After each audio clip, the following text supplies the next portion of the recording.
Let's pick it up. That's excellent.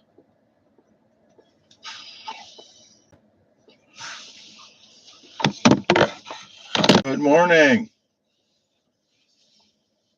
Jeff Almany here again. We are going along with you guys as my passenger. And we're headed to Dayton, Ohio today from Kansas City. So I am currently plugged in, just preheating the vehicle for the first time. It's 56 degrees out. And we're going to get underway.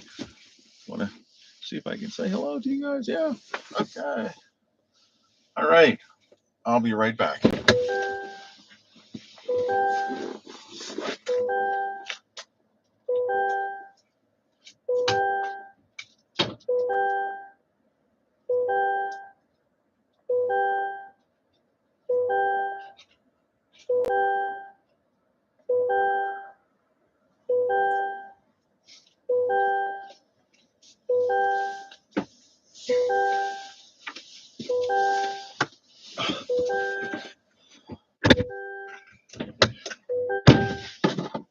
All right.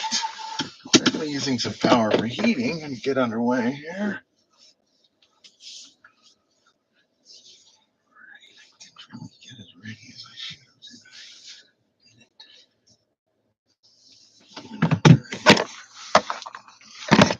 I got a few things I'm doing yet.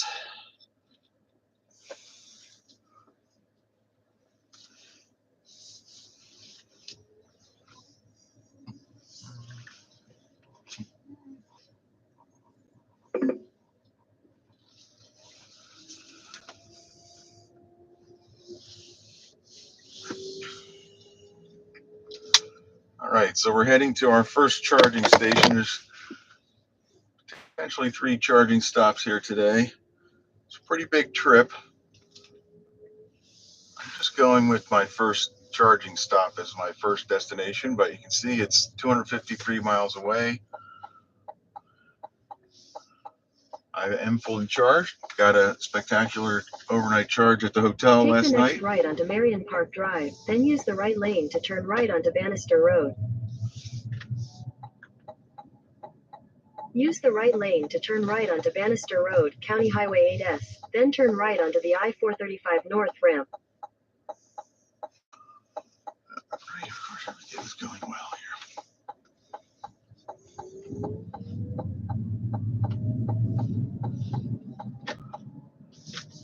So we're going right in. Stay right at the highway. Turn right onto the I-435 North ramp, then merge onto I-435 North.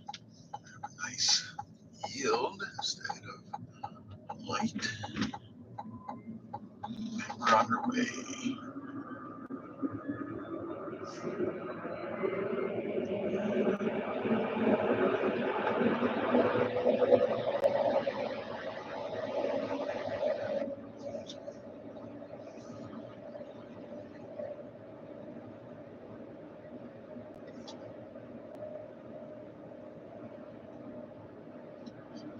This is on. Center of the lane. There we go.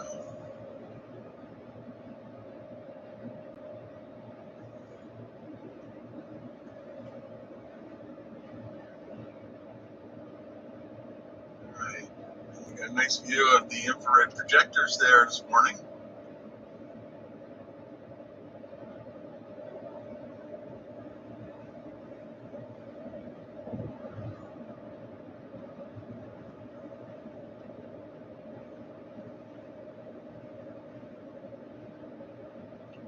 So this way, for the first time, I'm heading to use a charger for the second time, which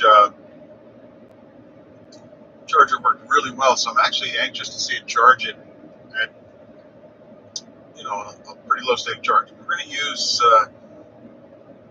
according to the estimate here, we're going to use 91% of the battery. So I think it'll be an exciting charge at 8:41 a.m. Central Time. So it'll be in Central Time then.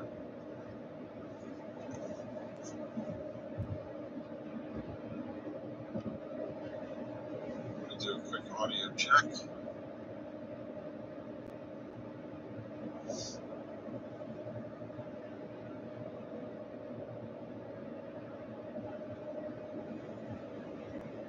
Winding in the channel.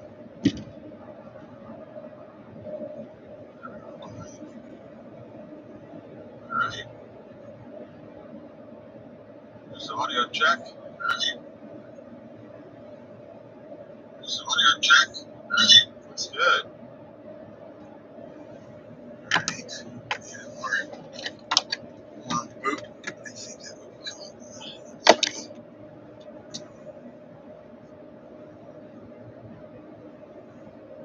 It's always a little concerning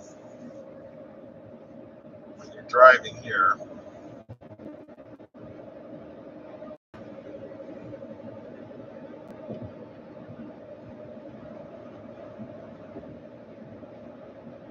Just gonna get blades running. No. Over is good. I'm not concerned about it hitting over for some reason. My crack is continuing to grow, by the way. Hopefully, they can get that part in a week or two here.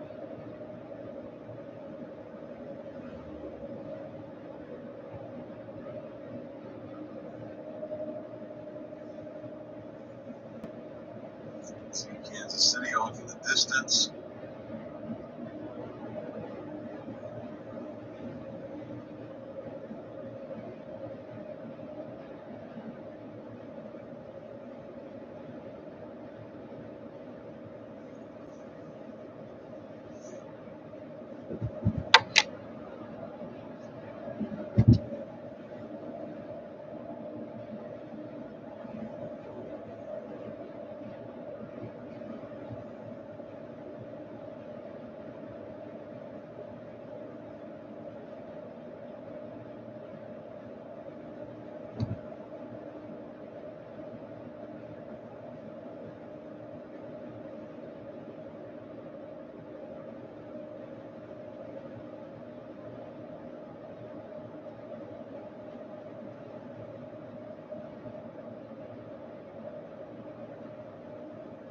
Definitely saw some pretty bad driving in Kansas City. People making turns from the wrong lanes, cutting even a Hummer off.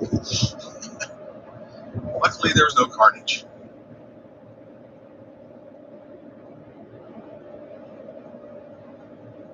Some miles are emptying off here, so got to see how this works. In 2 miles, use the right lane to take exit 63, I-70 east towards St. Louis.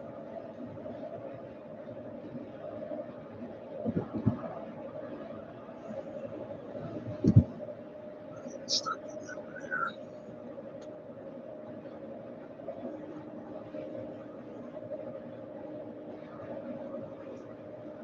Yeah.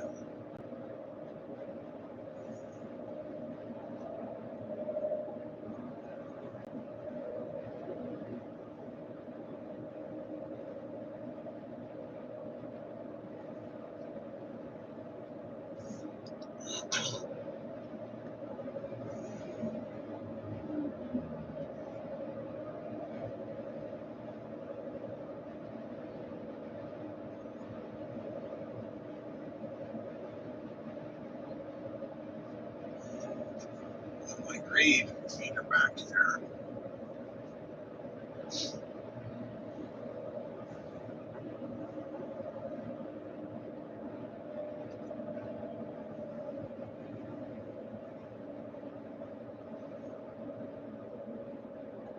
In half a mile, use the right lane to take exit 63, I-70 east towards St. Louis. East, please.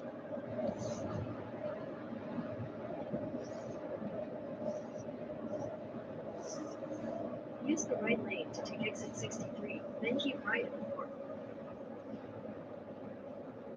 Super Cruise slowing the truck down for the turn, which is always nice. Keep right at the fork. Sometimes it'll turn itself off. Continue for half a mile. And it lifts off. Okay, went back on.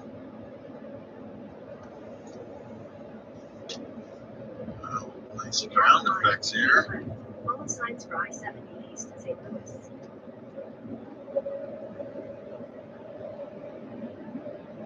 Over here.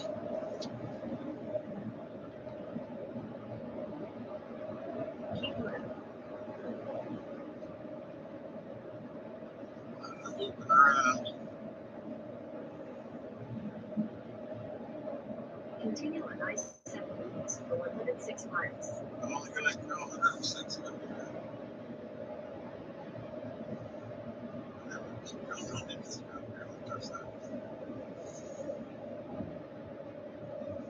Let's get over.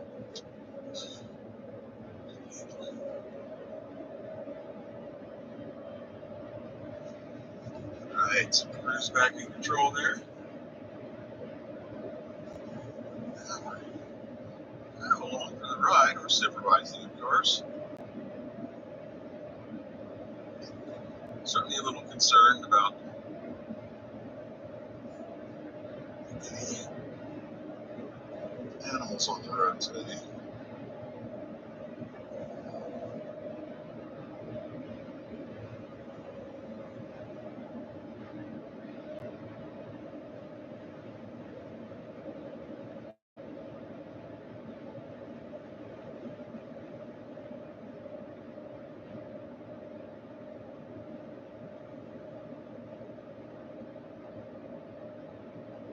I'm a little still concerned about route planning.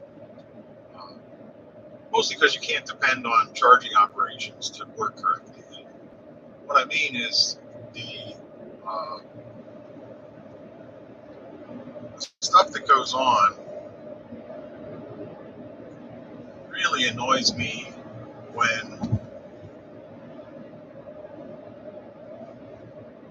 you know, that it's getting data to the Google app for that this is using to, you know, compute charging stations. It says, oh yeah, this thing is just used, it's super fast, it's good, it's good, it's good. You go there, it's terrible. So I really don't know what the solution for that 100% is yet. I mean, I think that the chargers don't report that they actually aren't going to be able to get the full power they're going to request from their power supply. And so maybe there's some improvement that could be done there. Certainly there could be more testing. You know, I think that I really don't think that the solution is just having an army of people testing every charger every day. I mean, I do think some ownership of chargers at a facility, if you're working with a convenience store chain, you know, maybe they could be a second line of support, just checking the status every day. I mean, I'm assuming they do that for their gas pumps, but it might be more that someone comes in and tells them. I mean, I haven't actually gone in to try any of these convenience stores or Walmart and say, you know, your chargers don't really work. You know, and maybe in their minds, the slower the charger, the more time you're there, the more you're going to potentially come in and buy. I don't know. Are we cross ways with getting the right solution? I don't know. So it's still a big TBD. But I'm happy to report that my first charge is going to be on a known charger, and I'm anxious to see. Hopefully, it's going to be as good and glorious as it was last time. And the other thing I really want to see is the charging curve. And I did have my software updated for the battery management system last week. So there's, you know, maybe that's improved the charging curve, although I saw some bad charging curve activity on my first DC fast charge in Virginia on Monday. So we'll see, but I'll be sharing that with you again. I was pretty excited. I think you watched yesterday at all. I was pretty excited with it. So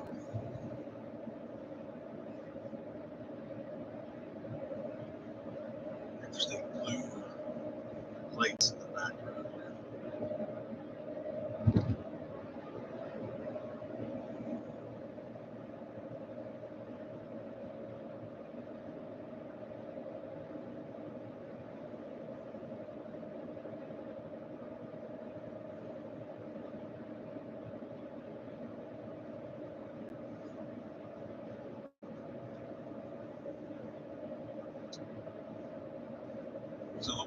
more days after this of coverage. I'll connect again on Saturday. I'm going to drive up to Michigan, and then on Tuesday I'm going to drive back to Pennsylvania. So I will broadcast those again. I'm excited for that Pennsylvania trip because I'm planning on going to a whole new charger, especially since the charger that seemed to be a beautiful Waypoint has been shut down because the convenience store operator Sheets is remodeling. I mean, they tend to demolish the whole place and rebuild. I doubt they're going to rebuild the chargers, but I'm continuing with my prediction about when, people are asking me as I'm on the trip, they're pulling up in their trucks and asking me, hey, how's the Hummer? It's great, super truck. And then they, want to know if they should get an electric truck. And my response is actually still no. I think you'll know when you should get a electric vehicle. And it's when, and I mean, even with Tesla is still failing this test in most cases. When you have to back in to charge, that is an F. Failure. You need to be able to pull into a charging stall and have a cable that can reach every corner of the vehicle, period. Until you see that appearing in your neighborhood, it's probably not time. Unless you're a pioneer, you want to be a pioneer like me, and you believe in the tech. I love the computer control of this vehicle. I love the ride. I love Super Cruise. Those things are beautiful, but I still think we got some of the carts in front of the horse right now, and Tesla included. It's still a fan club from my perspective.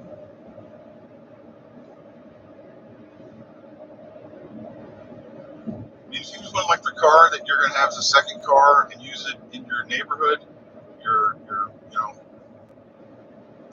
radius of charging, go for it. But if you want to go cross country, I'm not voting for it. So that is still my opinion after 4 days, and this is my 5th day of just cruising all day. Seeing great people on each journey, in the end of the journey. It's beautiful.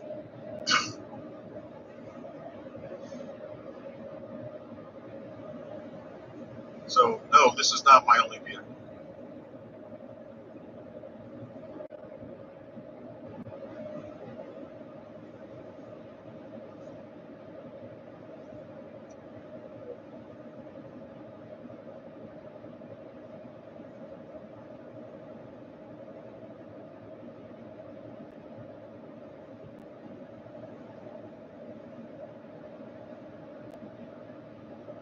We'll be heading out of town. A lot of people coming to work here, I think we're seeing.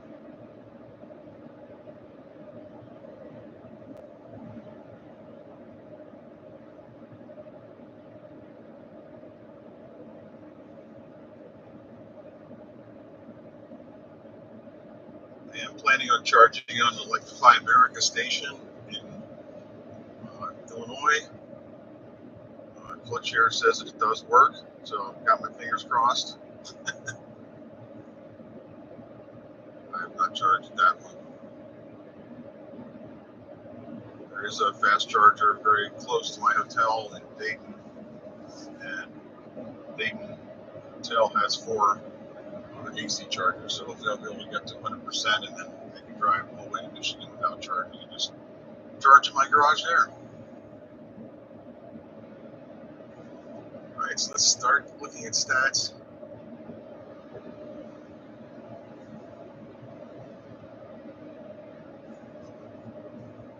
It's 52 degrees out, gone almost 20 miles, used almost 15 kilowatts there. I did preheat the car while it was plugged in, so I did heat the car up a little bit. I really appreciated the chargers at the Hampton Inn there. They had some Sun Country chargers. was interesting. I hadn't seen this before, but to charge, you could be plugged. They didn't mind you plugged in, but the charger didn't activate. The hotel manager had a little key that they had to come out and turn the charger on for you, but it wasn't a time limit or anything. I plugged it in the evening, came out in the morning, it still had finished charging a couple hours earlier, but I was able to turn the truck on while it was running, and did fine. I'm quite sure why Super Cruise was unavailable there for a second, but it was.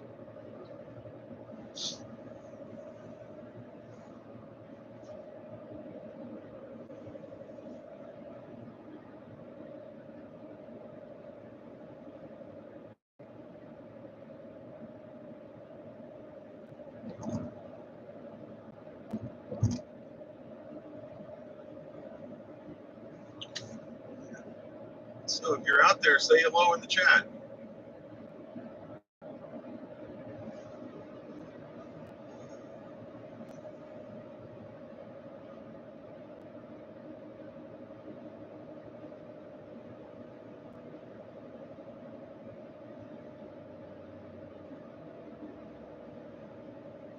I'm trying a different approach here today.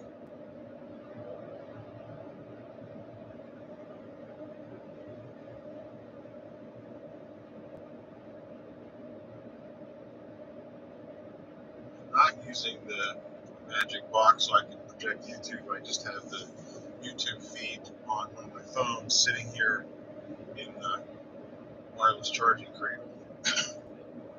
So I get a quick glance down if anyone's sending me any chat messages. And I also got a Chrome OS update.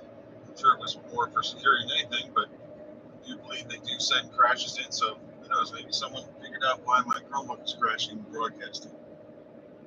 Find out.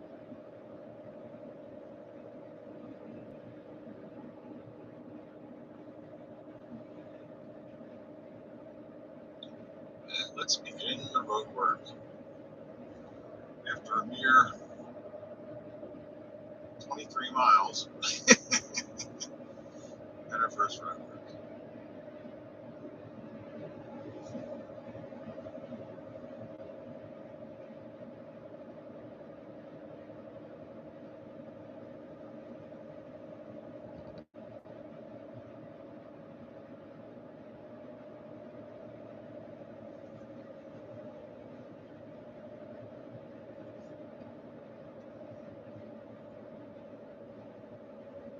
Narrow lanes, that's my favorite thing in the Hummer.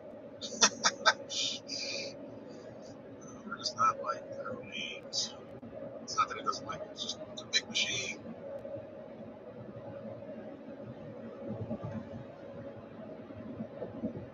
Right to work here.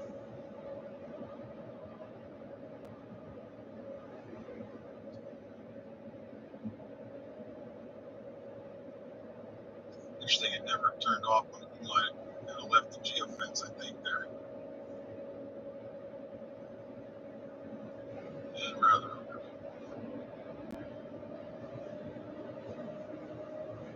and after I get out, it gives me driving instructions.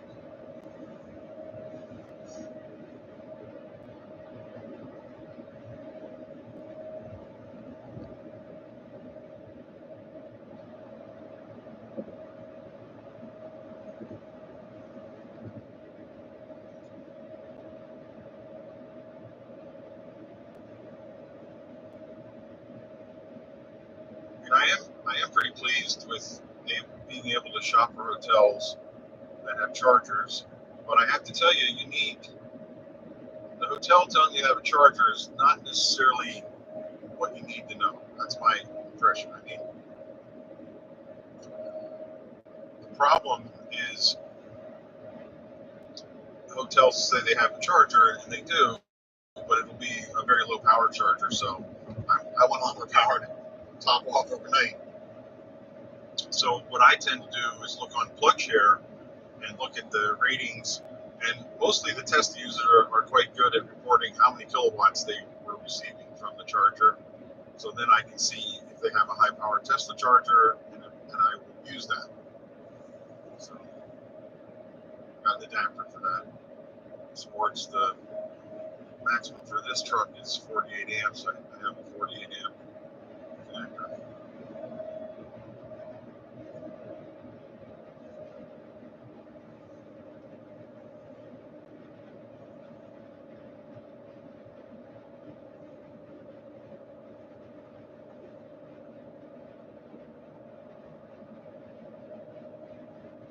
Bobbing and weaving with trucks.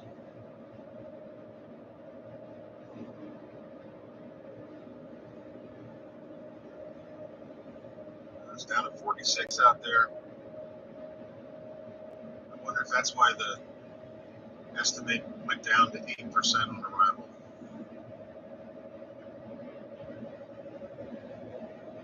It's really going to be interesting because it was giving me, 7% on my destination in Kansas City yesterday when I was charging.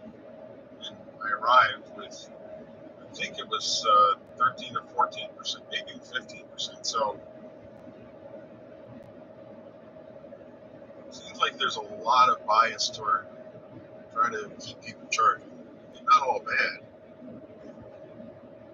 But when you're sitting at a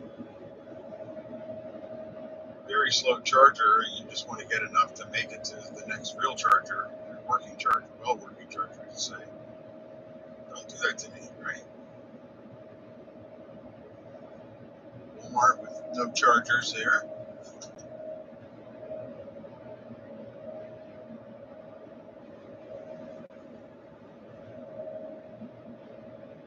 And I think that,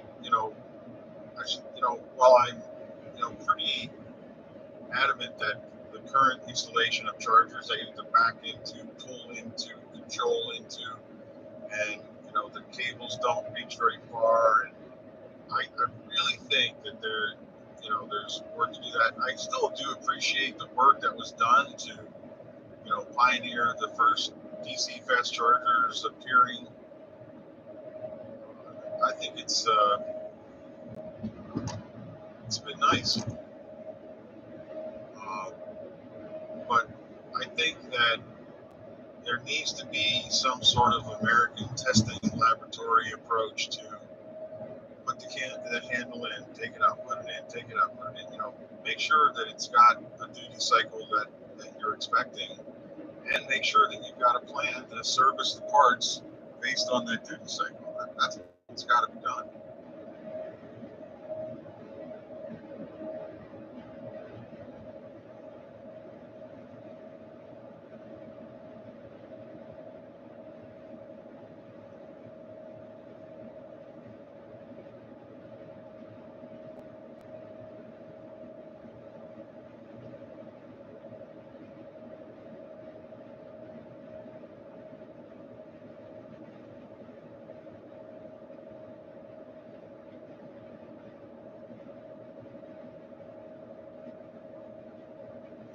Use our first 10% of the battery. We got to do this 9 more times till the first stop.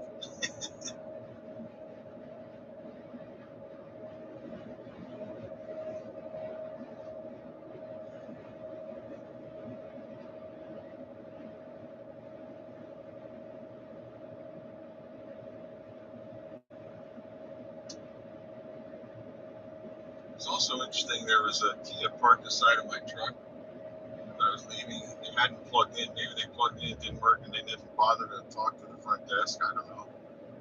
And then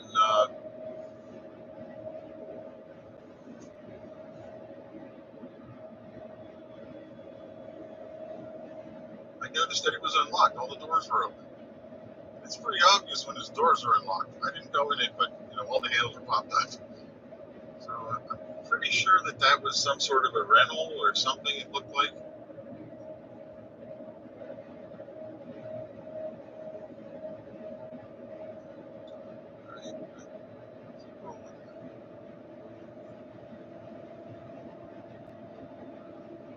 Back out here, the trucks are cruising.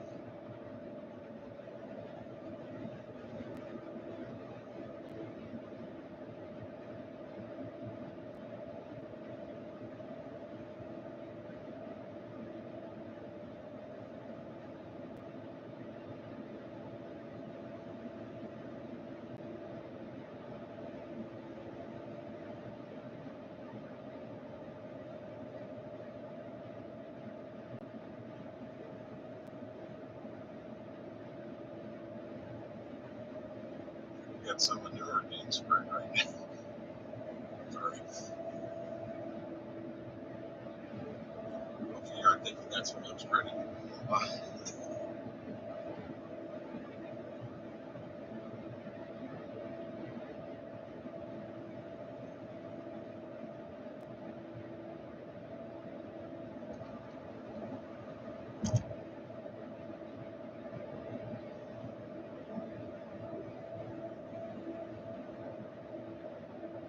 So people know how to use their cruise control here this morning. I'm appreciating it.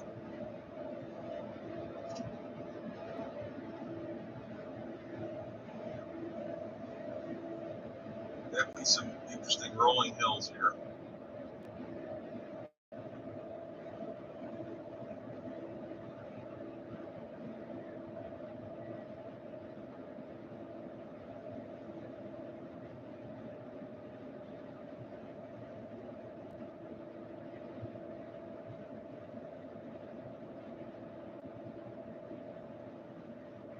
I need super cruise in front of me. He's drifting. Center lane, center lane. Notice I'm coming around here. Super cruise coming around. I'm watching super cruise around.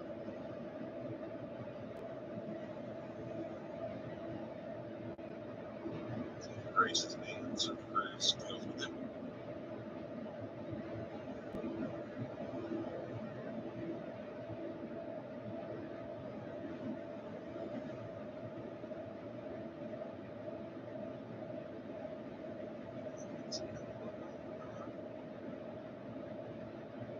Environmental Works Incorporated. I don't know what that means.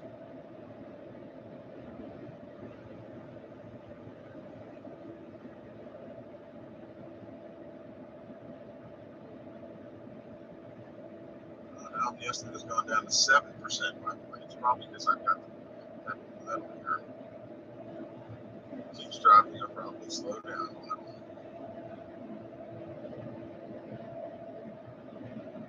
Oh, wants to hurt me. Back to 8.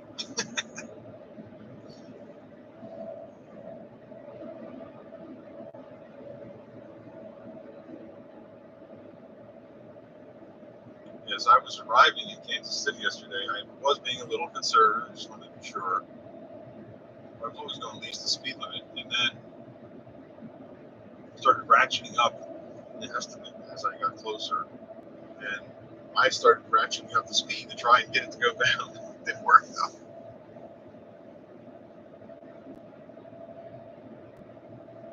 It doesn't seem like there's too much wind this morning. It's good for us.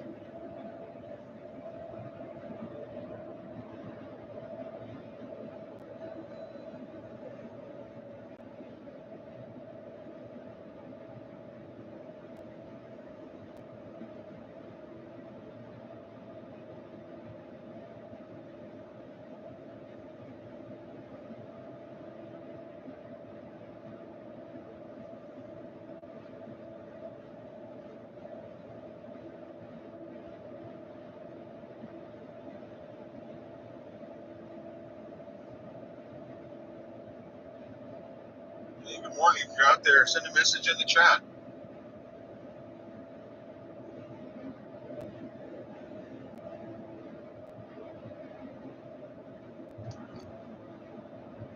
We're just super cruising along. Started a little early because got 600 plus mile journey today.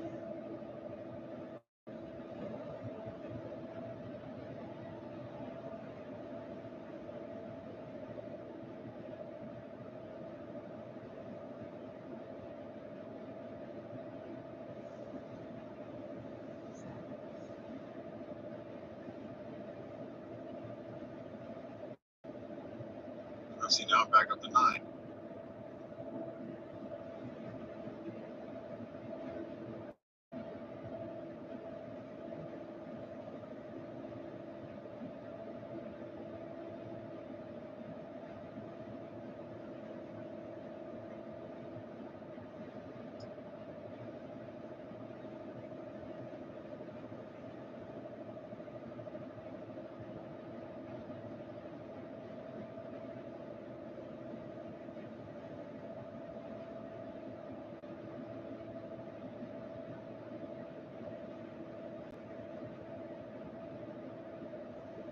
doing.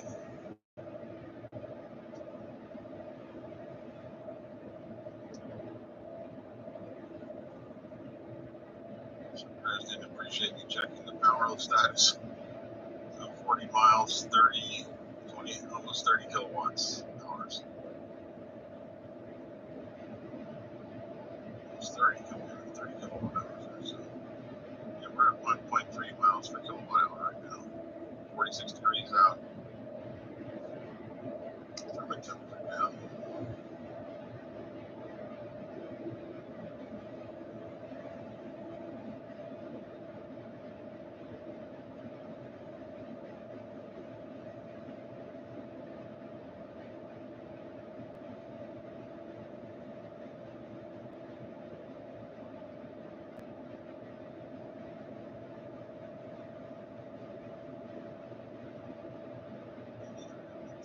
Traffic here.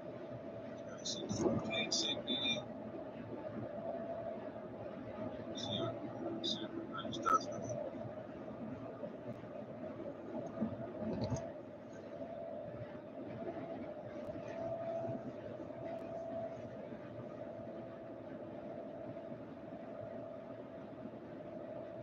Truck's nice car. A lot of people drive really slow in the left lane. Is that a Missouri sort of a thing? Or now it's super. It's like, well, I'm going to get over here and follow this slope.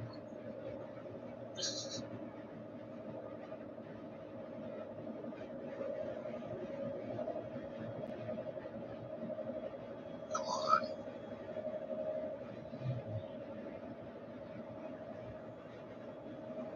I'm weighing at 5:30 in the morning here.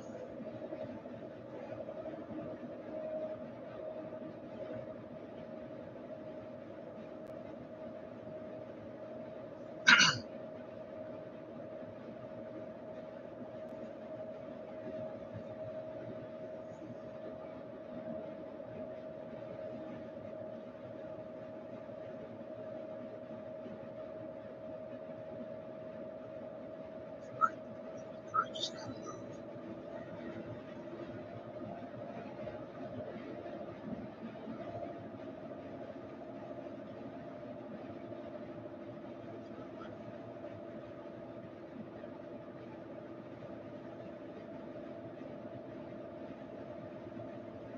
I don't know why you'd want to sit aside of a truck.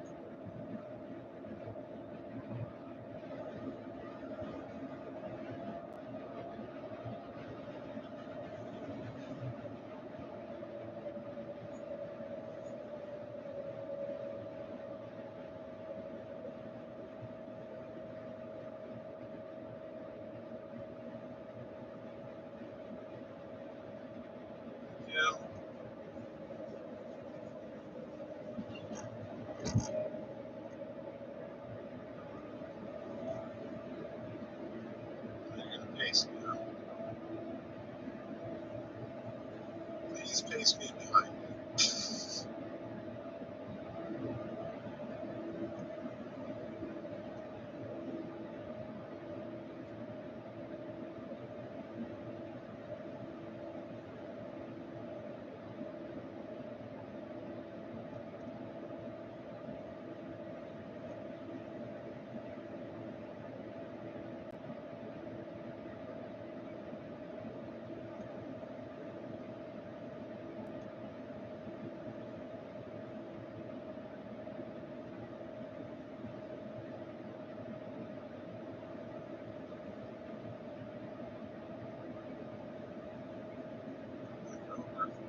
GMC Suburban.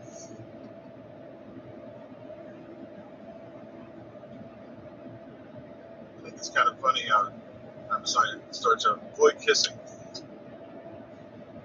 Avoid kissing bumpers, don't tailgate.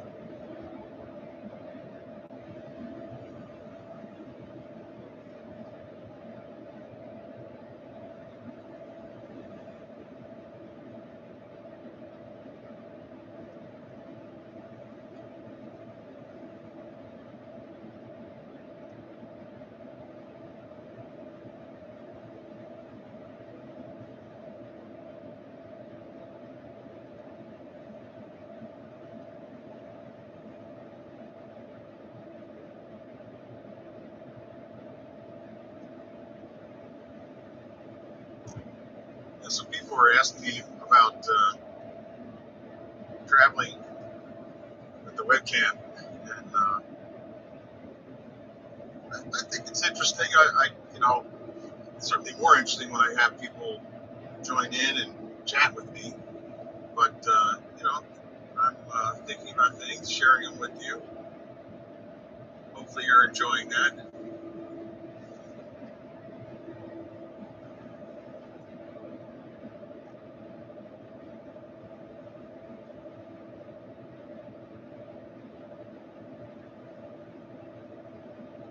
My friend in Kansas City is traveling today as well. He's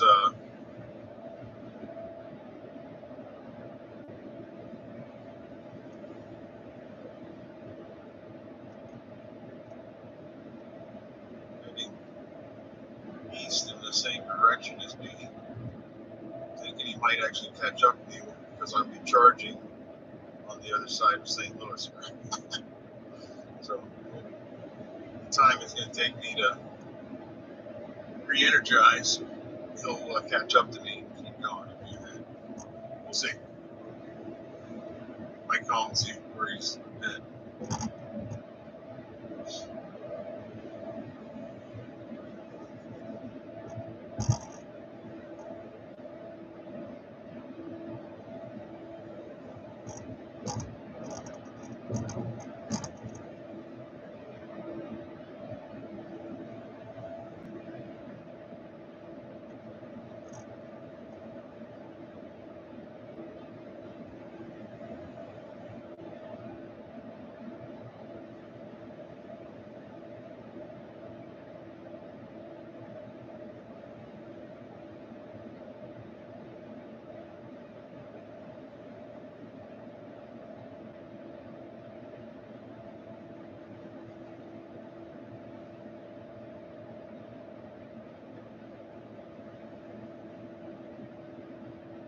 Okay, now it's dropped down to 7 again.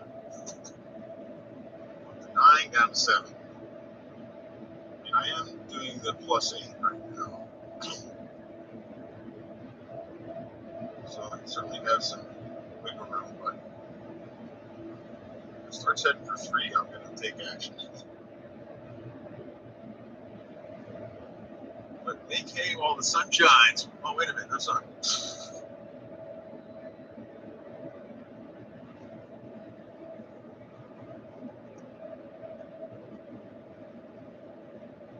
201 miles to the next charging station that I've selected.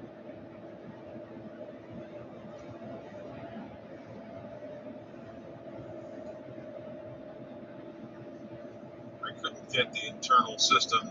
I didn't record that. Apologies. I was programming where I'm headed. I couldn't get the internal system to let me switch to that charger. Kind of weird because it's an Ultium charger, which is co-branded with EVgo. The Delta units, though, seem to be to make this car very happy when it's charging. So I'm hoping for a similar experience again by the arch on the other side of the river in St. Louis. We'll see.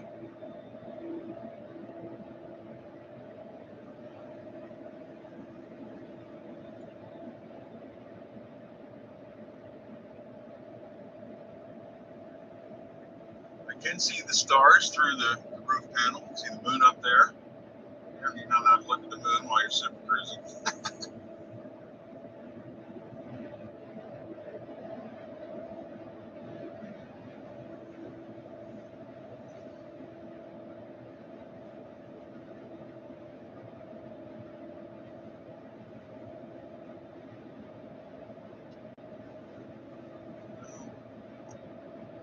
Screaming along successfully.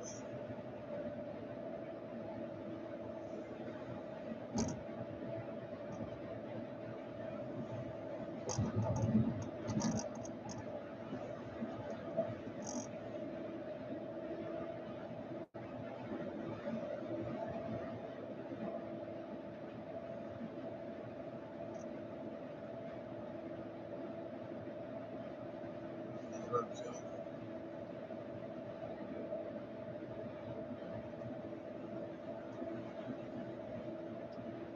Too many clicks to say that word.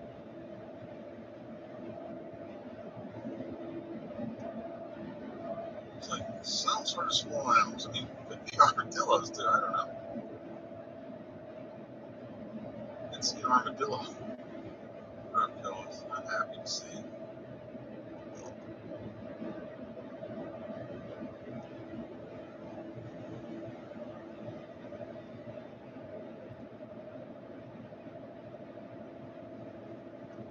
Wow, even there. Cruising with our Suburban up ahead.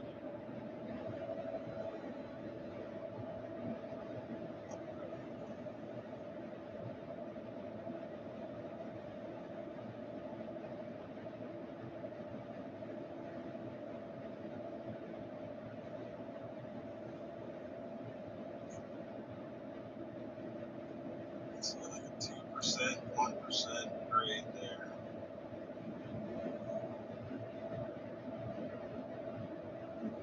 60 kilowatts on the level. As it started climbing up there, 1%, we're up to 143 kilowatts. Got a 1% pitch there, now we're back down. And now we're back to 8. 196 miles to go, 2 hours, 52 minutes to drain the battery down to somewhere in the vicinity of 10%.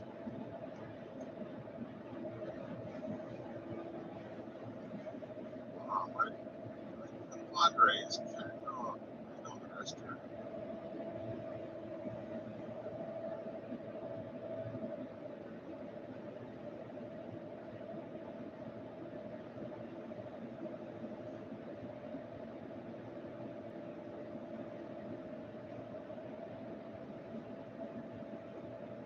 The good news is I'll be charging at the off-peak rate on the EVgo chargers. EVgo has 3 different rates they charge based on time of day that you're charging. Not sure how they came up with that. I'm not really a fan of it.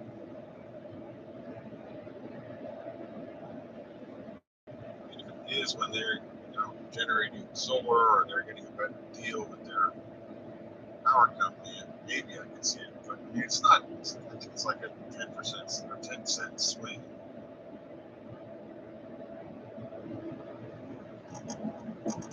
I do intend to cancel my EVgo subscription since I don't really drive where EVgo chargers are that work.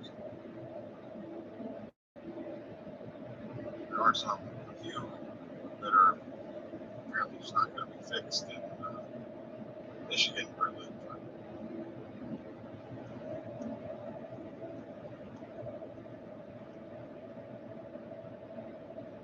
I don't think it's worth buying down the rate when you're not using the power. I mean, I use a fair amount of EVgo power on this trip now, so I think I got my money back. Hopefully making a little when I charged this last time. I will maintain my Electrify America pass.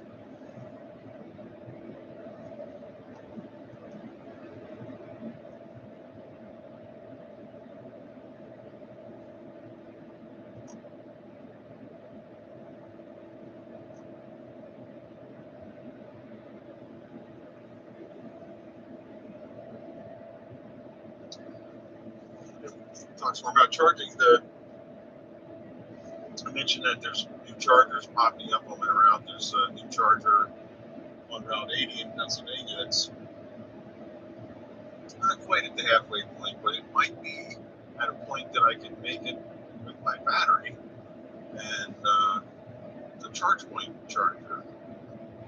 I think the problem with those could be that it's probably a shared setup where one person's charging, you get 150 kilowatts, and two people are charging, you get half. So, got to be prepared for that kind of stuff, but might be doing that.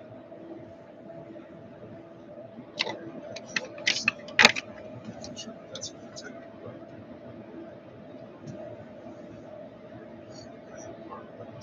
Just going to keep my phone charged.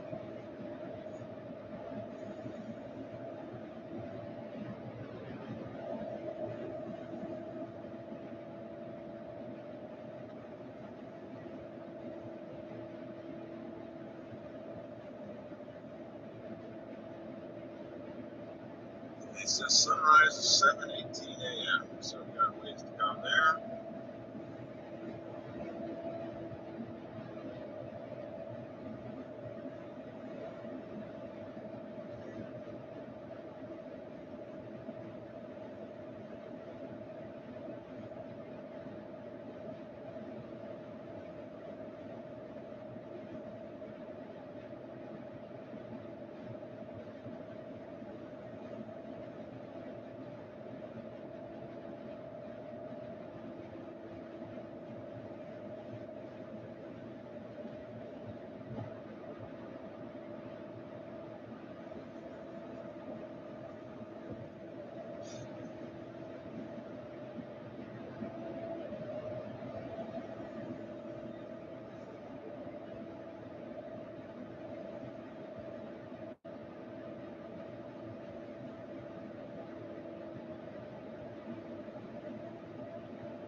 Back to 7.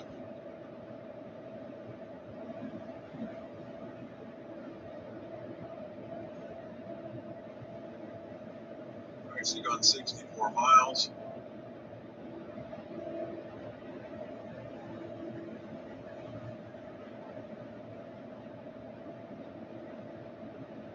Used 50 kilowatts for 1 hour.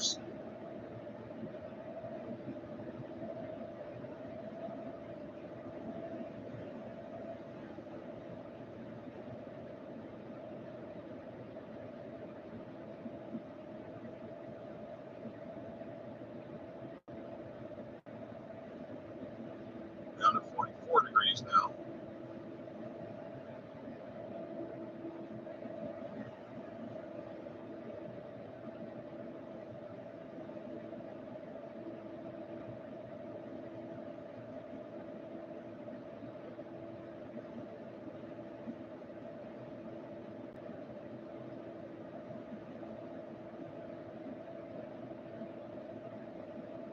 And some of the things that I really do like about the Hummer and a totally electric vehicle in general is the smooth ride. I mean the power delivery. There's no explosions to hide. There's no engine mounts in the sense of trying to isolate the body from vibrations.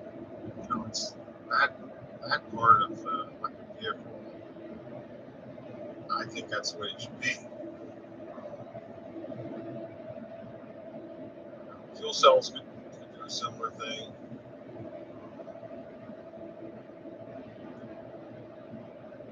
Just not sure what the solution is. I'm really hoping that we continue to accelerate the quantum development work, and as we do that, be able to use a lot of chemistry work to improve our battery technology, change the charging curve, all those things.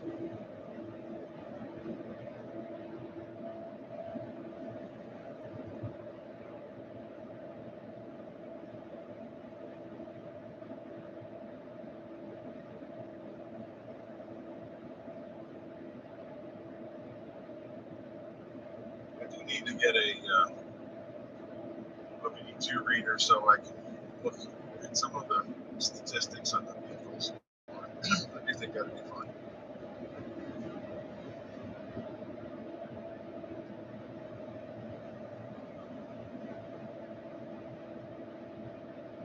There is no service mode for this vehicle.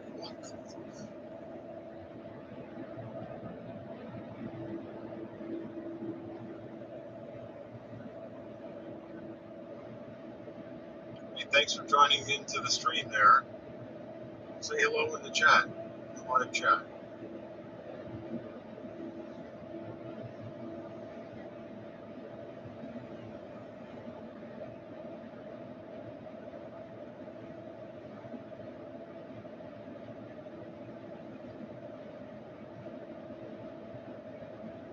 It's 7 o'clock on the East Coast, 6 o'clock here at Central Time.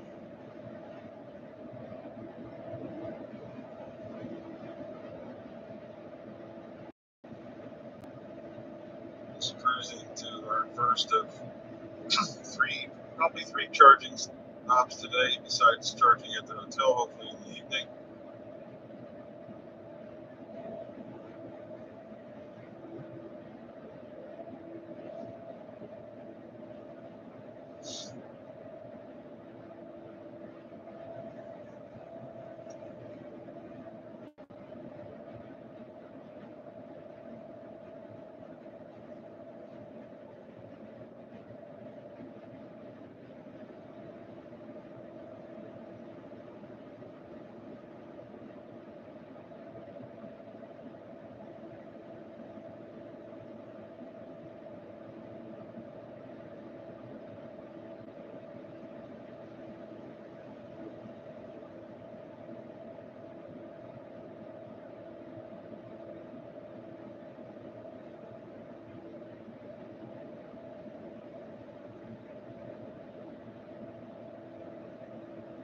It'd be really cool if we managed to repair some of our tech here while I've been driving. Noticed that I crashed the Chromebook a few times broadcasting. Today I'm really kind of pedal to the metal. I don't want to have to spend a lot of time turning the Chromebook off and on, so we'll see how that goes.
So I do have all my vehicles in a fleet and OnStar Vehicle Insights, and I'm just checking that out. I mean, it's tracking all my driving and also logs all the charging activity. So I'll probably do a follow-up sort of report on stats and those kind of things. Is what I'll do. That'll be next week sometime.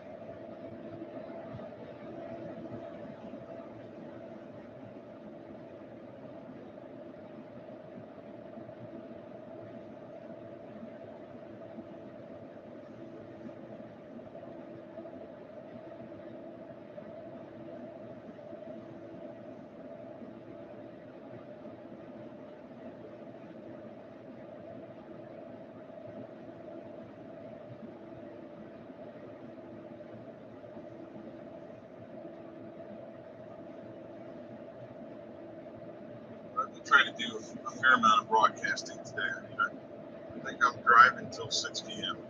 Eastern, so I've got 11 hours to go. I won't be driving the whole time. I'll be charging some too.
Still cruising.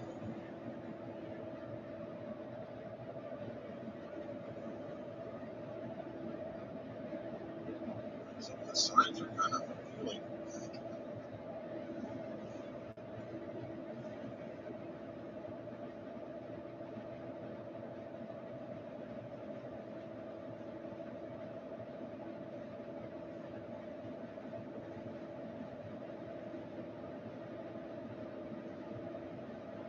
I still remember when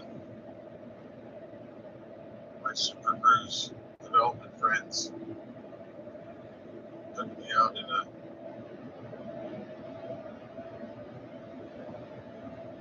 truck and demoed auto lane change for the first time. I really think that we have one of the best lane changing systems on the GM vehicles. Still disappointing that we didn't figure out how to get that to work on my initial Super Cruiser. But the one thing the Hummer did and the Escalade did is that they backported the code to do the 2-lane roads to the 2021s and previous. It was kind of cool. I was going to go over because this guy stopped on the road to take things around and got over fast enough and said, I'll just stay here.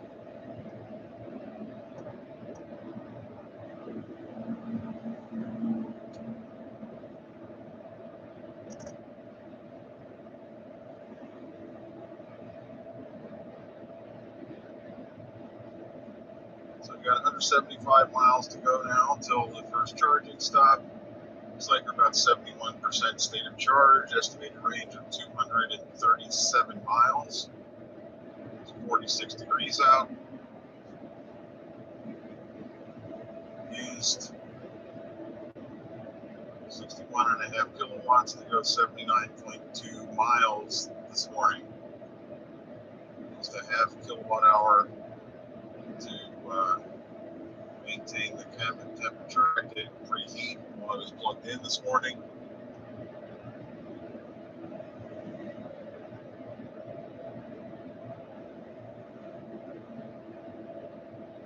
I can see sky, through the sky panels at night here, and see some stars, see the moon. Very nice. Early morning.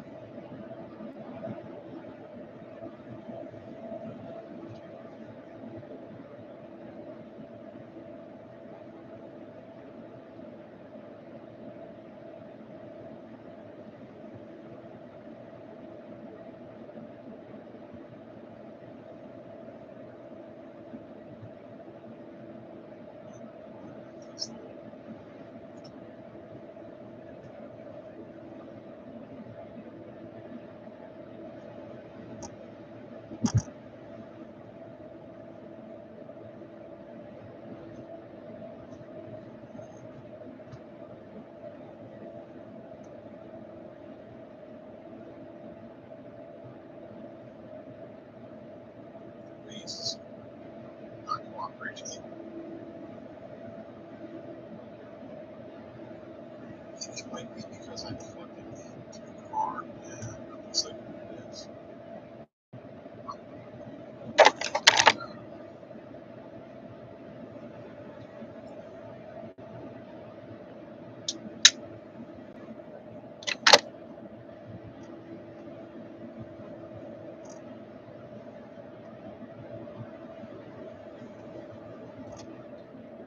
A bit of a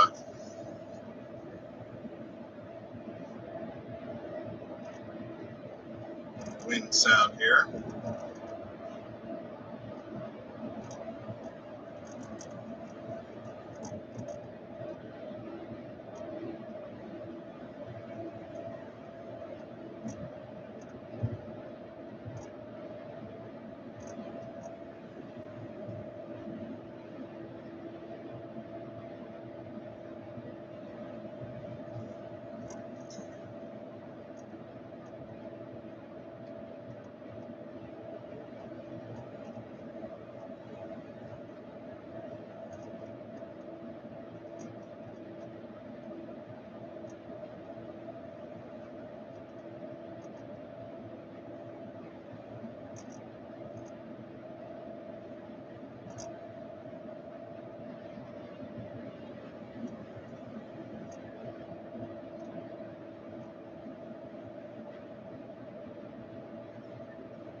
Hey, thank you for joining the live stream. Just cruising along here, heading to Dayton, Ohio today from Kansas City. We're looking at the nav there. You can see we're 170 miles from first charging stop. You can kind of monitoring the predicted state of charge at arrival. 7 is the lowest I've seen. 10 is the best I've seen, I think. I would have instant replay to go back and validate if I've ever seen 10. It might only have been 9. Maybe it's 9. But the battery current state of charge is about 68% state of charge. Estimated 228 miles range.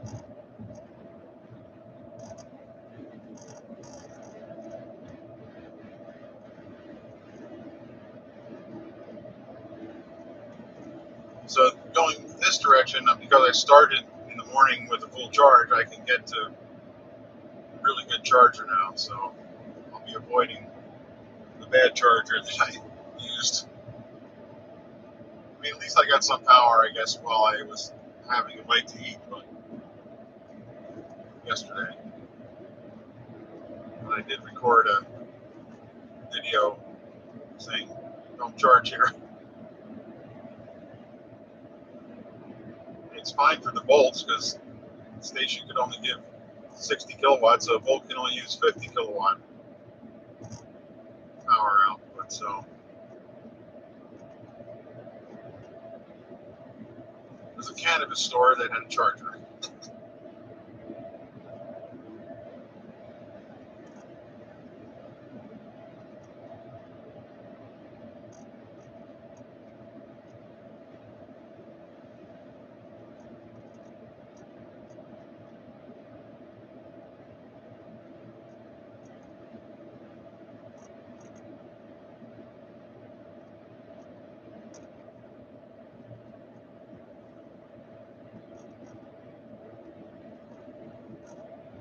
So we've got another hour until sunrise here. Starting to see a little bit of a glow there. We're going to be heading into the sun, so that'll be challenging.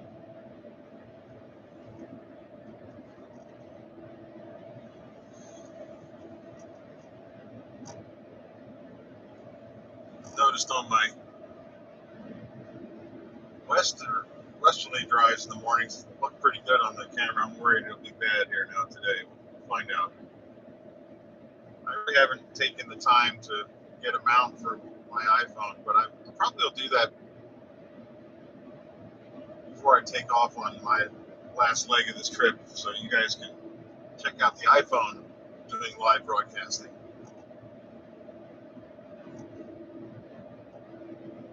Thinking a suction cup mount or something like that.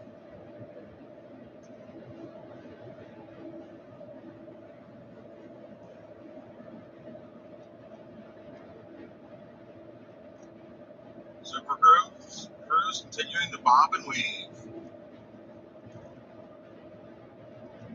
But if you're out there watching the live stream, click on the live chat and say hello, ask some questions. Join along in the ride. It's an amazing ride, though.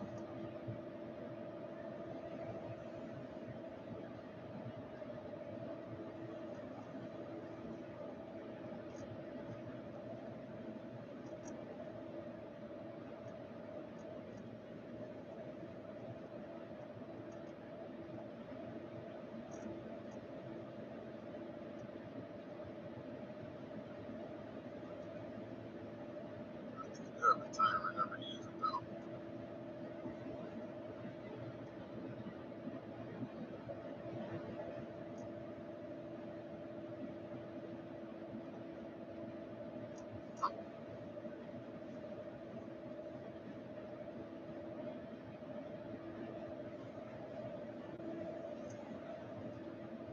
Down to 164 miles to go. So I'm missing that Waze is over here.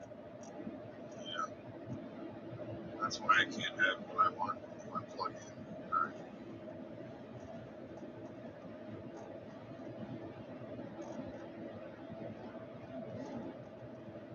That's fine.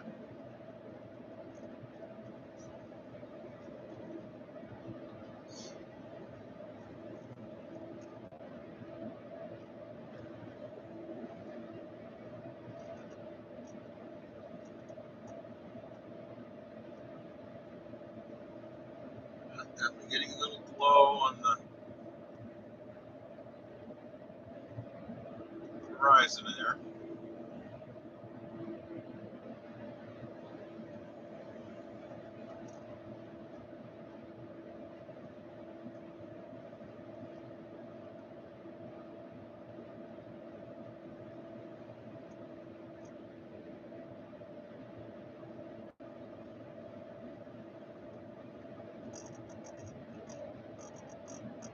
If you're watching live, why don't you let me know where you're watching from this morning, my time.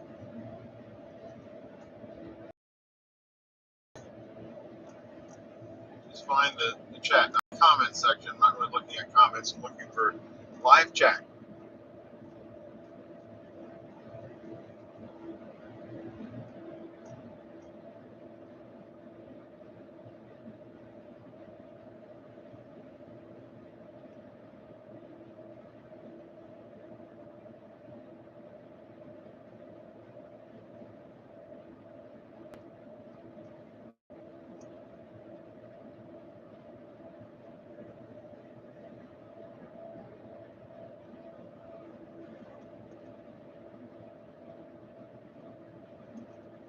I think I'm taking 70 far across here today.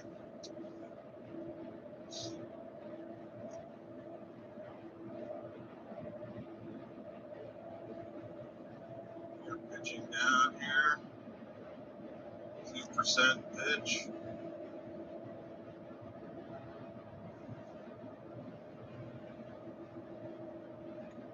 If you're wondering about the numbers that red 2 and then the on the side of it is the most that it's recorded since it's been reset. So it's seen a 13% pitch, and roll it's seen 9%. Pitch and roll there.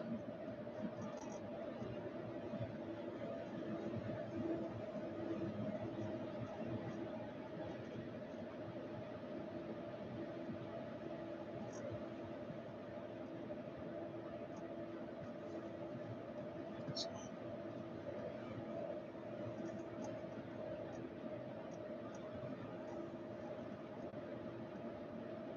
that's speeding up. Super is speeding up to merge back in.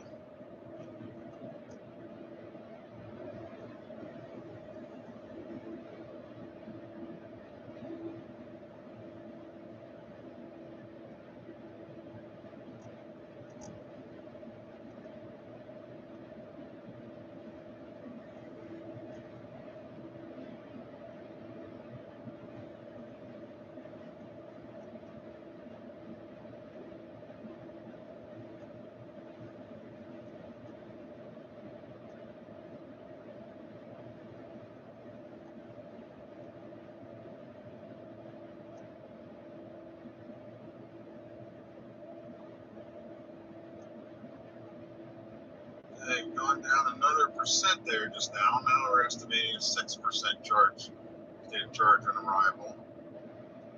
Getting a little more wind right now.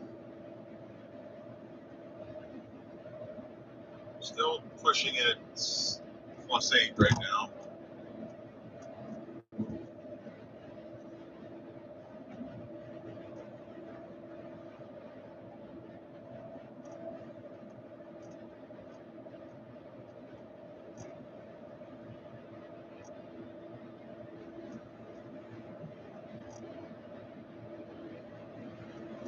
Definitely hearing some wind.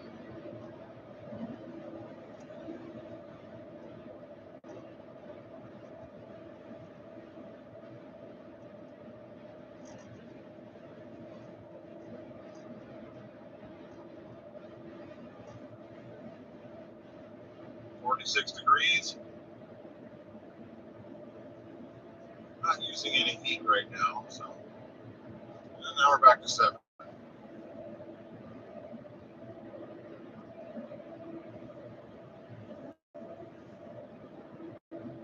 Definitely starting to get a little twilight here.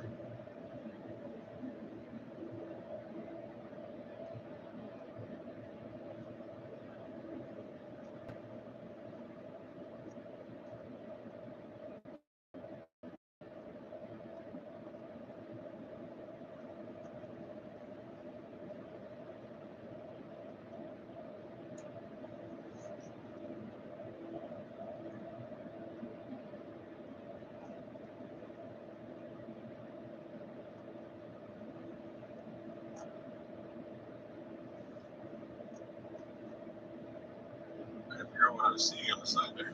Couldn't really tell.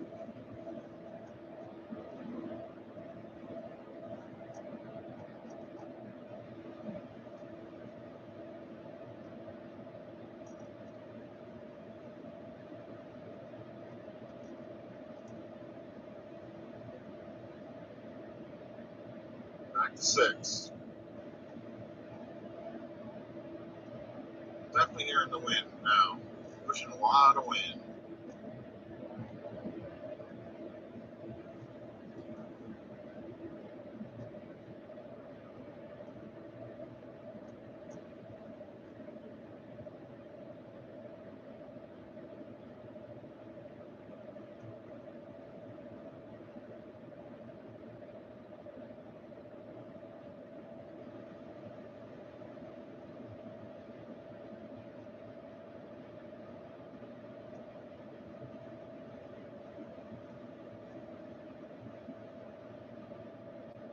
If I hadn't used those chargers, the charger I'm heading to right now successfully, this would be a little more, concerning potentially to be arriving at 7% state of charge. But just because, you want to have a buffer to go somewhere else.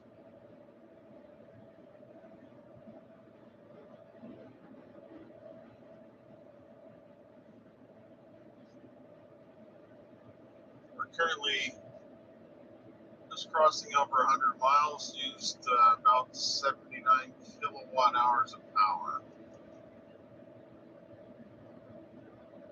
There it is, 100 at 79.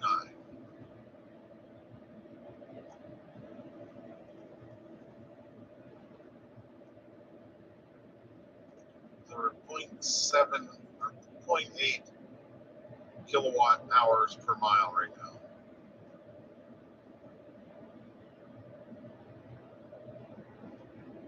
Remember, it's a 9,100 pound truck. It's got some super knobby tires, which maybe you're hearing.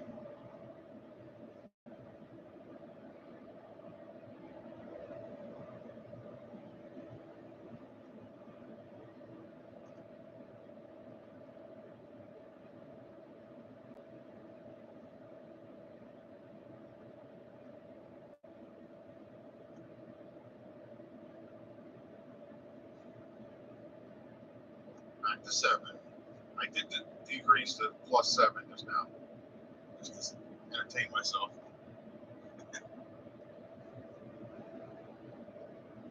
Okay, fuel price update. It's $3.39 for regular and $4.45 for diesel a gallon here.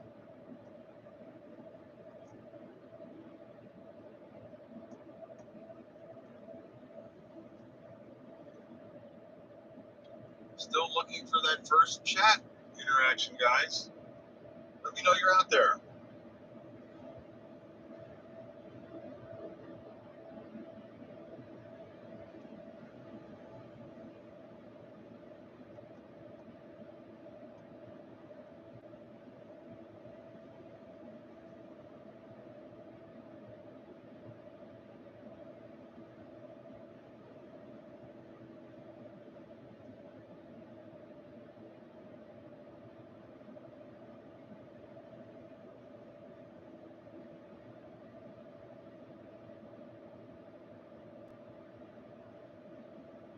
I just had a person flashing me. I'm not sure.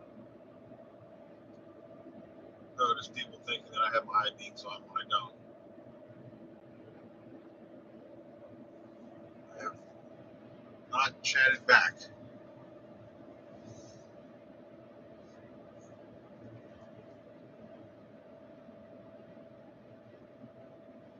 Yes, you get a prize for being the first to chat. I'm concerned that some people don't know where the chat is, because some people were using the comments instead of the chat, and I'm looking at comments right now. And if you're watching this later, welcome to put in comments and I'll answer questions. Passing a Chevy Buick GMC dealer here, making a proactive pass around the entrance ramp coming up here. Pretty big dealer. He probably has a charger.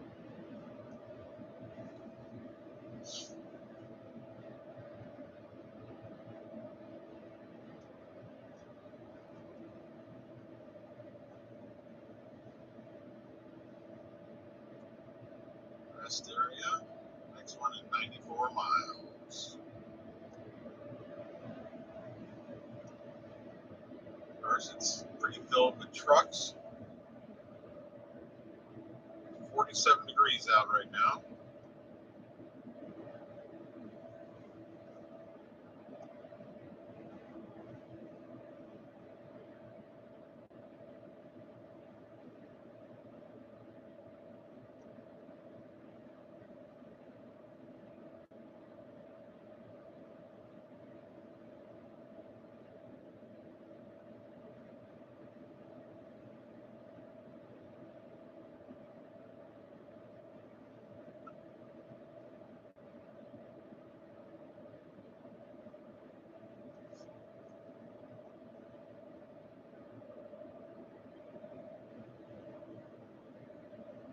Yeah, well, I am going to go by the arch again. I'm going to that same charger today, so maybe I can get a picture without rain. That's where I'm headed right now. So I'm 148 miles from that charger.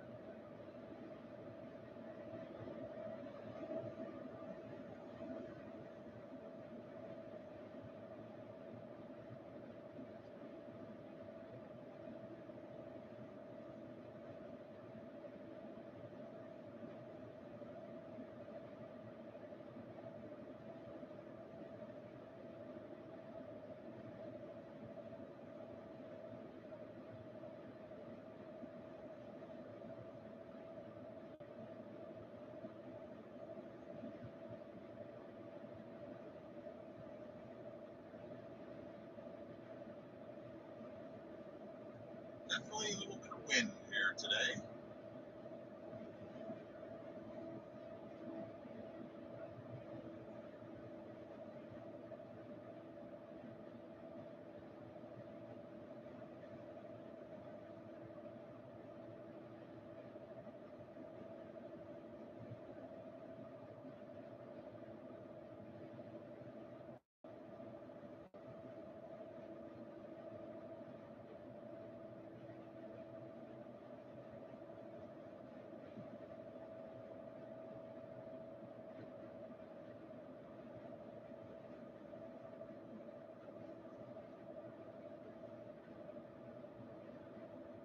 Dually up ahead there.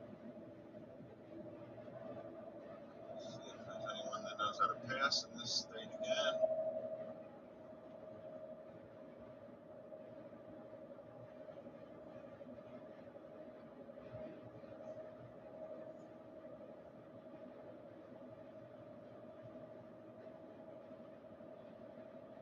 Pretty picturesque here.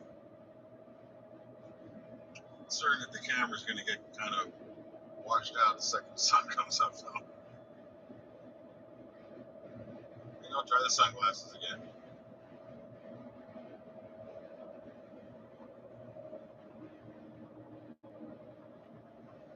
Forgot to turn the power on. There we go. Powered up the AC power. I forgot to keep the computer charged up.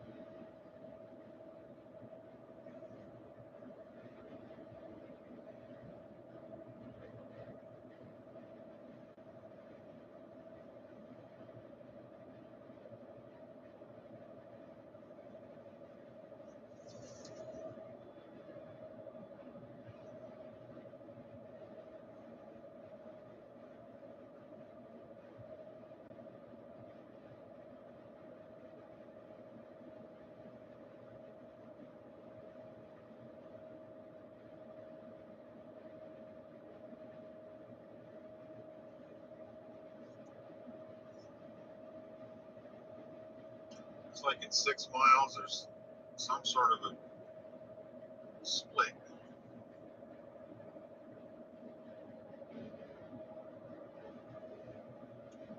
Okay, it looks like we've used 40% of the battery so far. Gone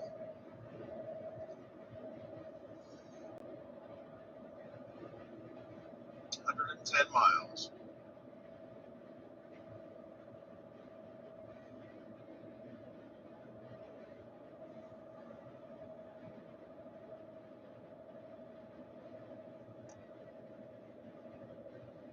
Winding that.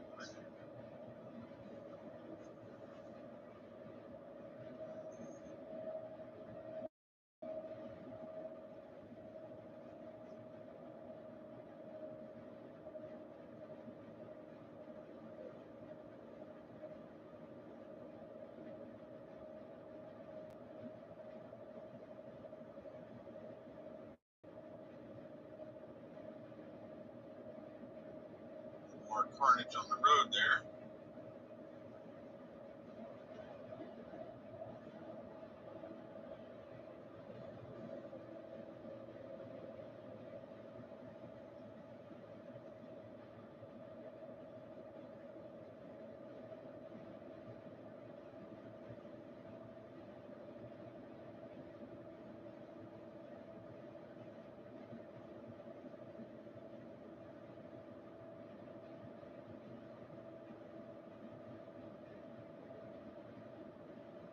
Actually, not sure I would call the work zone a no phone zone.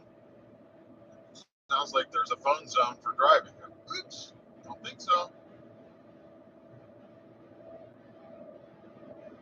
Alright, we're in construction. Guys are still rolling. Really want to slow down, yeah. Start now.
Super Cruise is doing fine with it.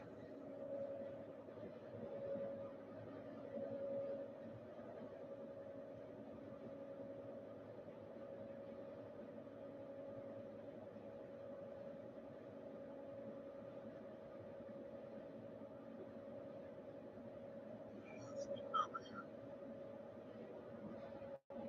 Alright, Super Cruise is off because we have left the geo fence. We're on the other side of the road.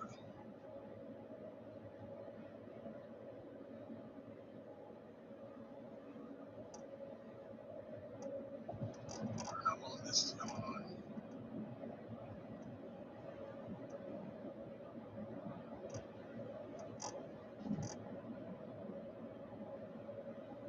Impressive.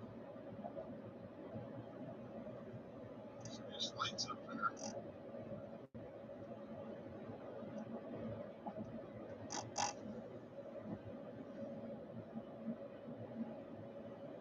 In half a mile, keep left to stay on I-70 East.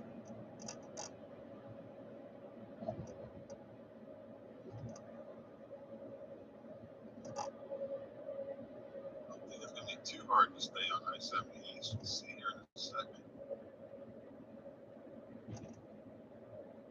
Keep left to stay on I-70 East. Okay. Not sure what was so interesting about that road. Made that a waypoint, but it did. Continue on I-70 Okay, East we're for super 95 cruising miles. again. Back on our side of the road. Still doing bridge construction here.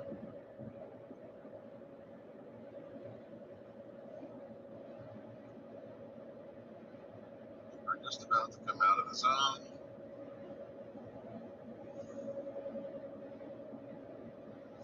Alright, so it's got us taking 40 east there, so wider view.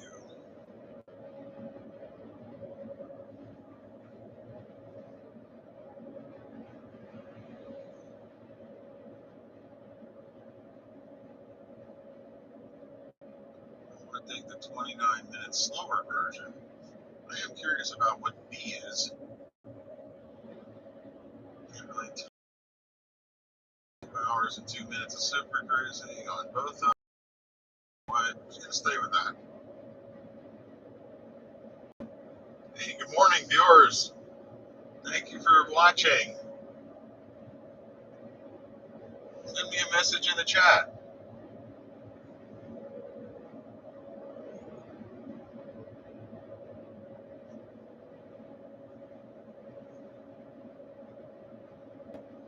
All right, let me get going here.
St. Louis, 131 miles. Sounds good. Got 2 hours to roll over to St. Louis. Keep accelerating a little bit.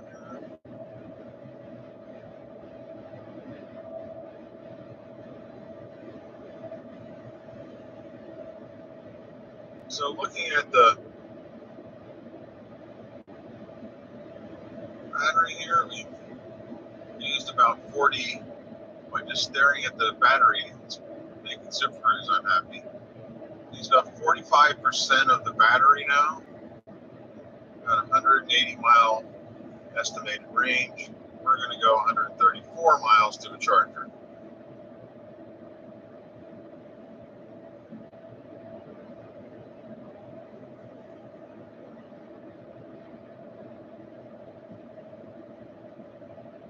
I don't think that the app knows that the address I put in is a charger because of the way I put it in. So, and I don't know whether it'll precondition or not based on power level. I mean, I guess it might start some preconditioning. I might turn it on to see what it does.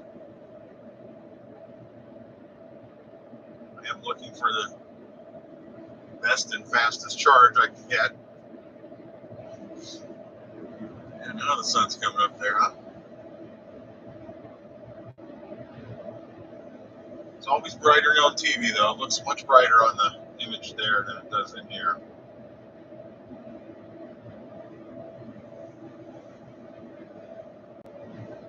There's the Shangri-La Cannabis Superstore that has chargers listed at 350 kilowatts that can give 61 kilowatts or maybe 63 peak. Not good. And EV Connect, fix that. EV Connect lists them as 350 kilowatts. So I believe them. Silly me.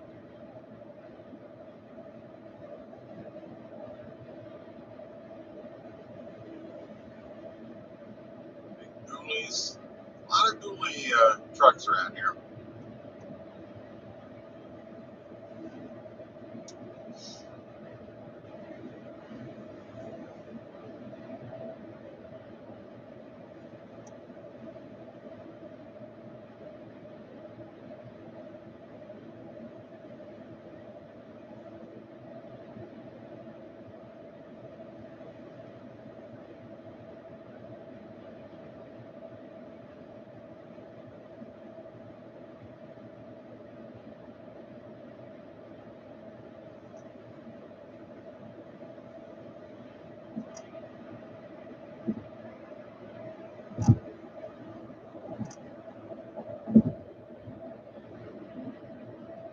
Any questions out there?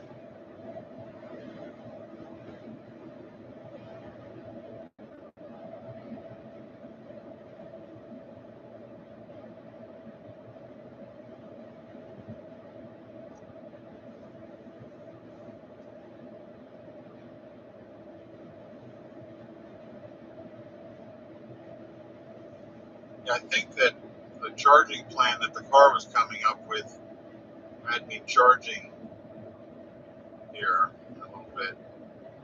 But I looked at PlugShare and said the chargers are not operating at, you don't have enough power to give you a full power charge. Also in the Hummer forum, some people, or one guy he was charging and actually heading for 300 kilowatts on a charger from EA, and suddenly got a message that the service cannot charge. Service charge port. So he was wondering what was going on with that. He ended up doing he started heading for a dealer.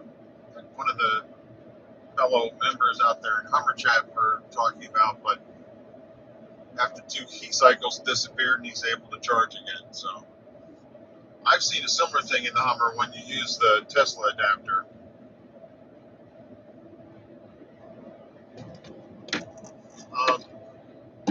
So a question on what chargers I'm seeing. I mean, Electrify America is really, I mean, they did deploy chargers across America. And a lot of them are at Walmarts. A lot of them are installed in ways that you can't pull through. You can't, I mean, it just, even when you could have pulled through, you can't pull through. So I think, that was kind of frustrating for me. And then a lot are installed where you have to back up to the chargers like the Tesla state. Most of the Tesla stations are built, which I still was rating them an F earlier. I just don't think you should have to back into a charger. Pull up to the charger and charge. And then, maybe it's less space. I mean, maybe if you're trying to rent space from a parking lot owner, somehow he looked at it and said, well, then I don't have to use as much space. I'm like, well, yeah, but I mean, I'd like to know how many Teslas have backed into each other trying to charge. I'm sure there's a stat.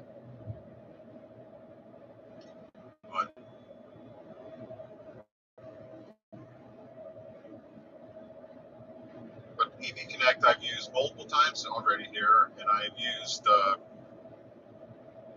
Eco and Circle K putting their own chargers.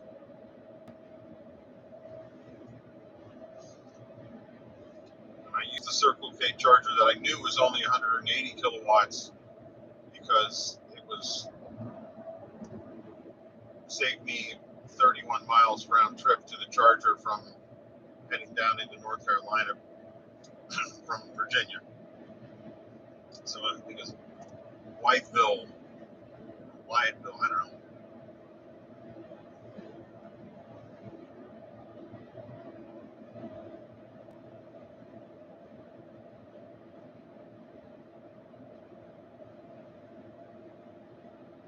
Just past the Mustang there.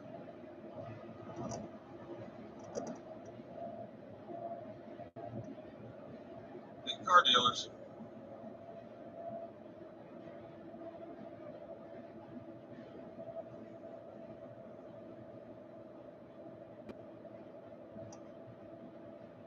Cars going down.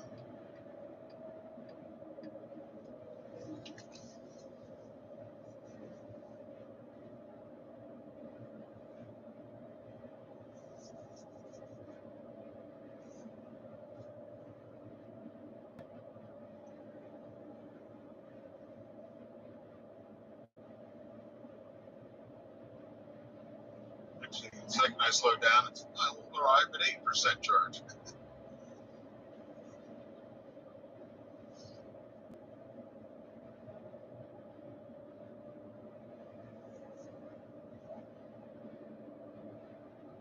You know, if you can go 10% faster and use 1% charge, that's not bad.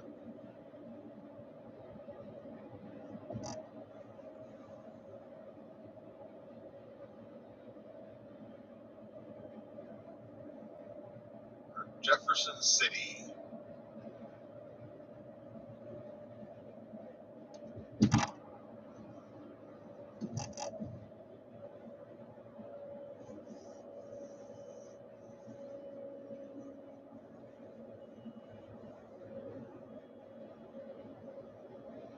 Almost halfway to this charger. Super Cruise is literally driven 99.9% of the way.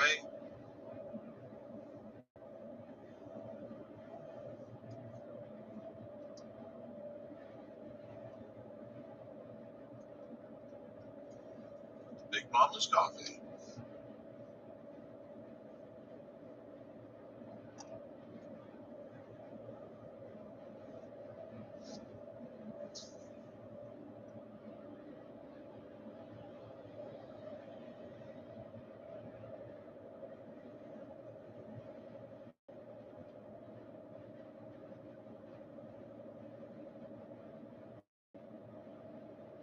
Nice rolling hills, though. It's really fun.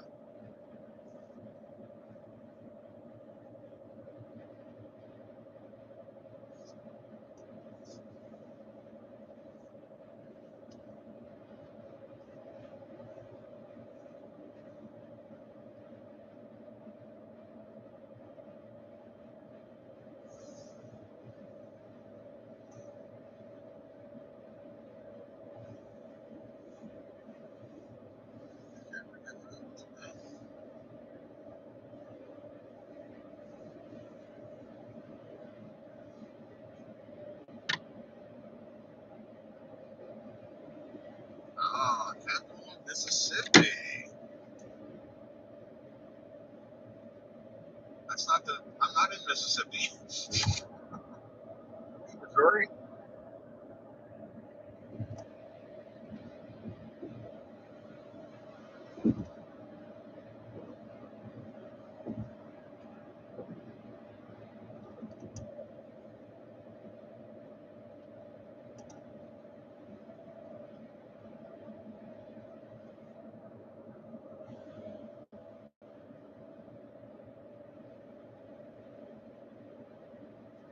Really do like the pitch and yaw when I'm on these rolling hills. It's fun.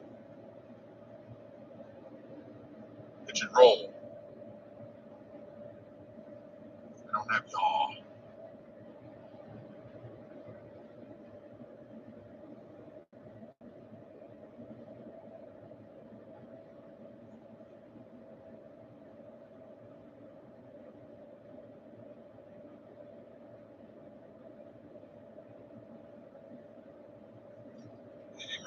the speed here.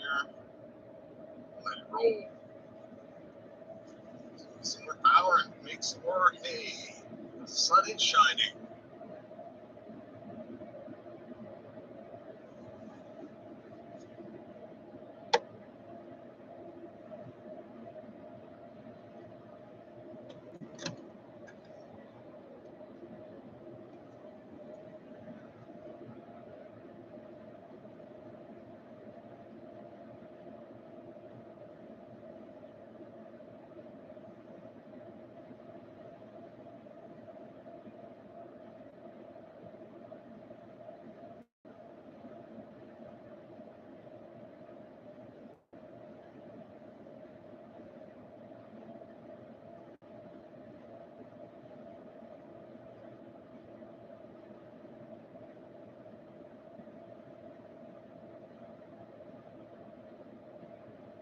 .9 degrees.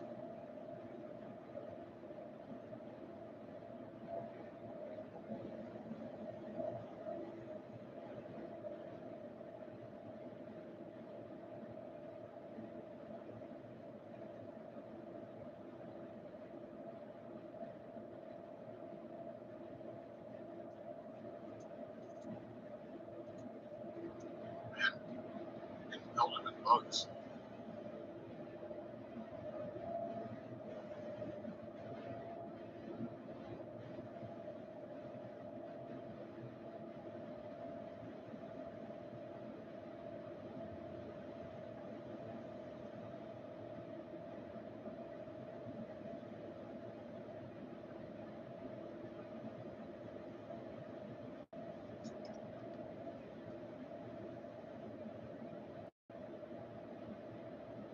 I can't really say. I can't really read the message you sent me, so I think you did say, sorry. MO.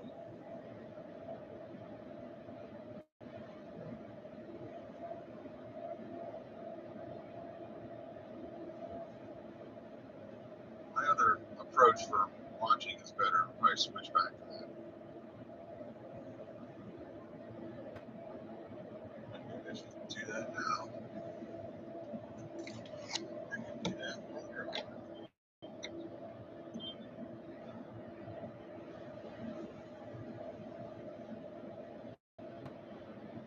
Go and switch.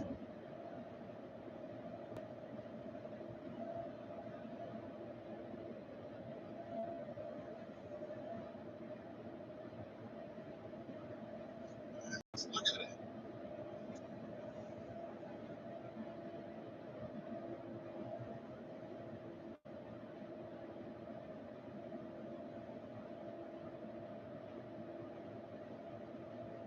Come on. Keep going there. There you go.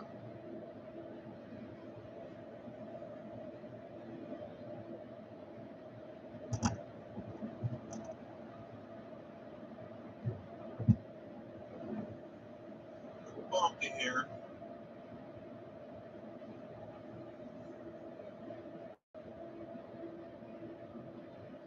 Little booting. There you go. Good work.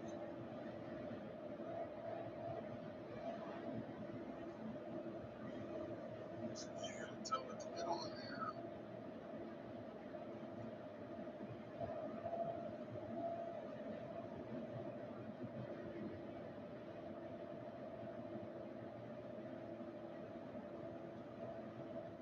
Come on. There we are.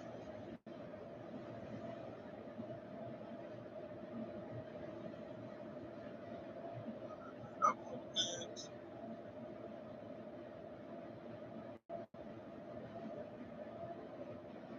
It's funny how it looks like it's super bright now. It'll definitely wash out later.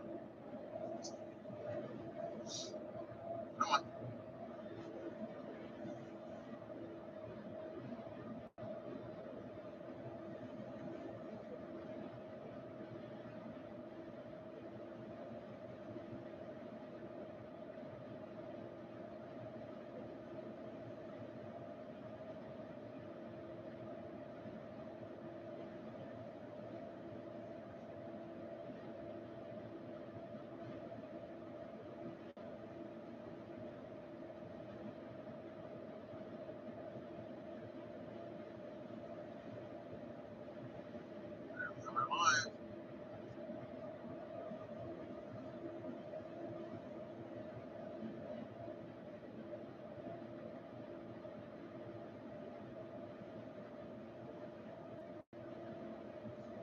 Stop this one.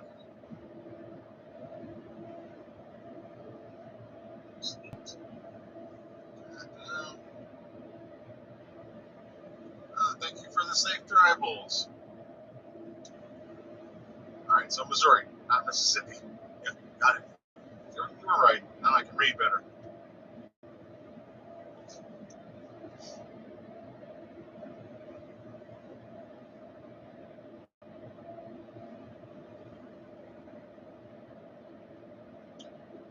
Appreciate it.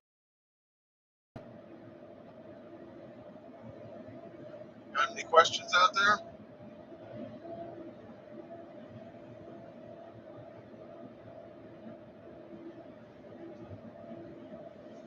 Sorry, playing around with the sunglasses again.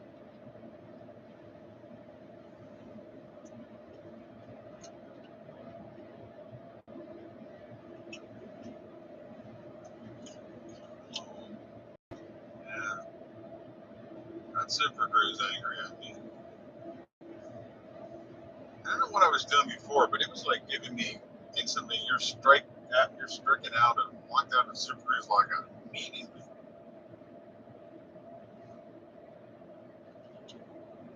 What time here? Is it any better? Oh yeah, it's better. It's worth doing.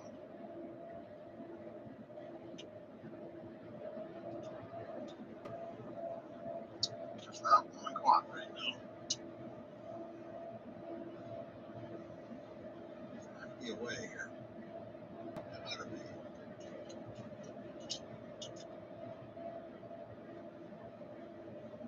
I'm on.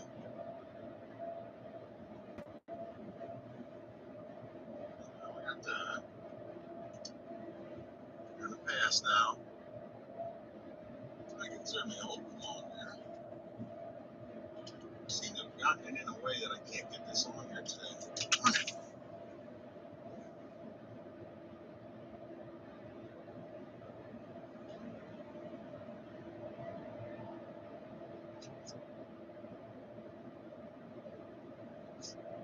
Screwdriver. That would help.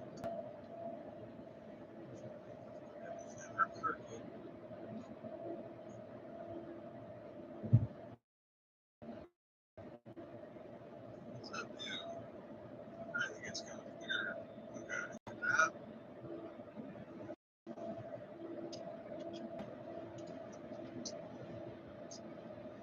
Goodness. Well, that's looking good there. We got potential.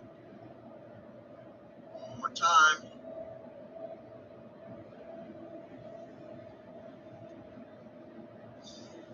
All there.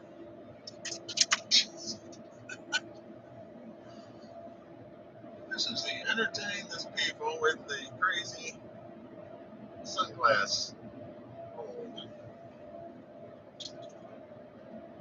I thought that was going to work, but no, it can't work.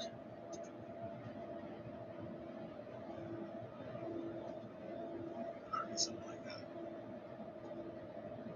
Okay, I think I did it. I'm going to go with it. I'll improve your view for a little while.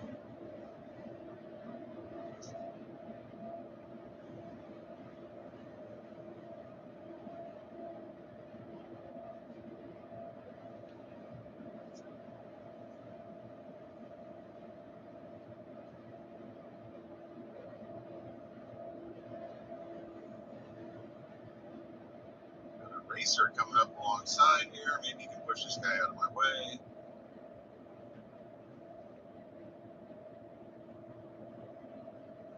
Yeah, but that small part is blocking your view up here, so on the roof, you know? I think it's good. I'm going to go with it. And it's stable, it won't fall off.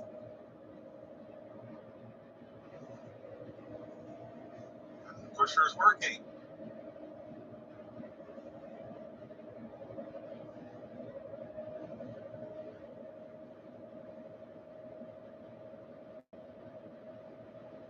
I can try. I should have brought some tape. I forgot to get tape. I'm hoping that by Tuesday, I have an iPhone mount that I can use. We'll use the iPhone instead. You guys appreciate the sunglasses on the sun?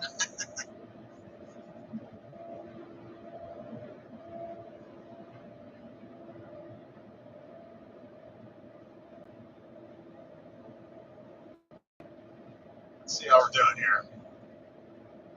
Use more than 50% of the battery. Got 107 miles to go. We've gone 147.6 miles, used 115.4 kilowatt hours.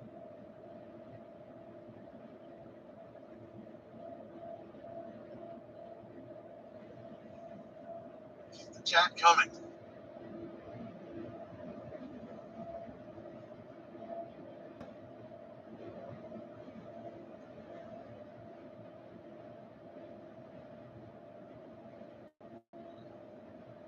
Interesting change in the fuel price. So now regular is $3.69, but diesel is only $4.06.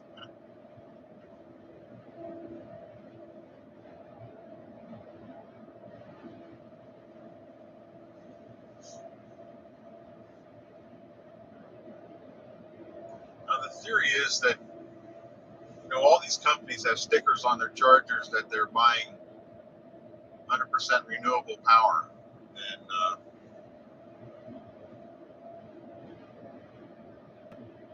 that's fine. But just because you're buying it doesn't mean that's what I'm getting. And I understand that you're paying someone in that generation space for your power, but hey, Josh, somehow I missed your message just now. All right.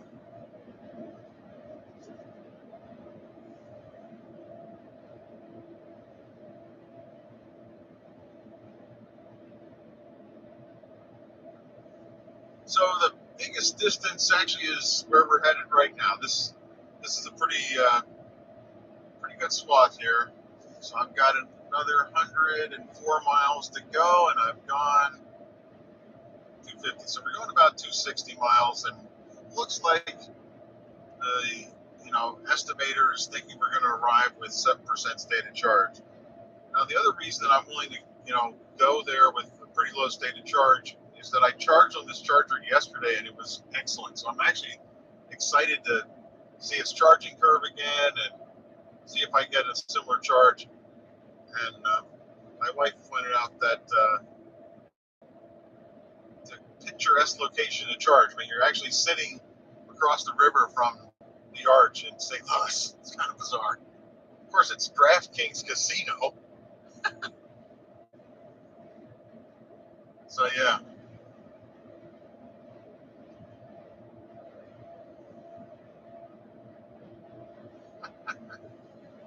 Yeah, you can only run crab walk at really low speed though. Can you guys actually read the pitch and yaw, or the pitch and roll? I mean, to me, it's roll, pitch, yaw. I'm not sure how we got pitch and roll as the order, but you can see the diagram maybe.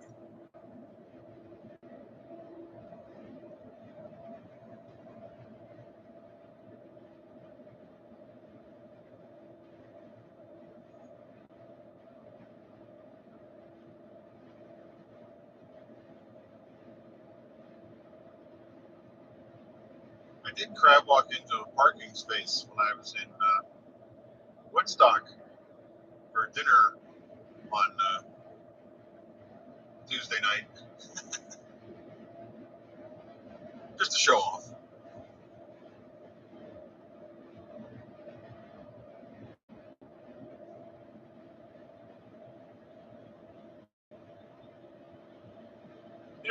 The way that the map system on the car operates, it in theory, it's getting data about how chargers are working, but I was disappointed with my first charge yesterday where the chargers weren't working that well. So, and the charging system seems to kind of try to stay above 30% on its level. Some of my other experience, I mean, frankly, the reason that I'm doing this broadcast this way is because I have been interested in watching other people that just record their drive and chat just like this as they're driving, and I appreciate that. I have to shout out to Kyle Connor for doing what he does. I presume he's doing it commercially. I'm just doing it for fun, but it's interesting to me to see the the thinking and the controlling and that kind of thing. And, well, looks like I don't know what's going on over there. Maybe it's just fog. It's 46 degrees. I guess there's a pond there. In any case, the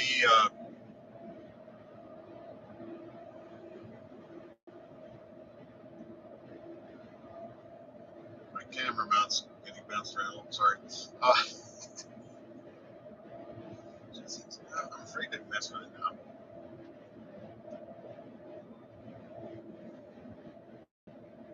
But in any case,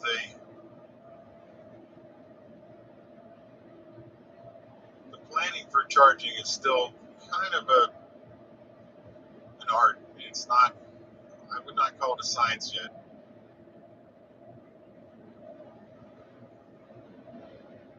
I really think that we need better monitoring of the condition of a charger, and I think chargers could actually do that and report saying, oh, by the way, I know that I'm a 350 kilowatt charger, but I'm going to max out at 43 kilowatts. I mean, that's the kind of stuff that I've seen happen.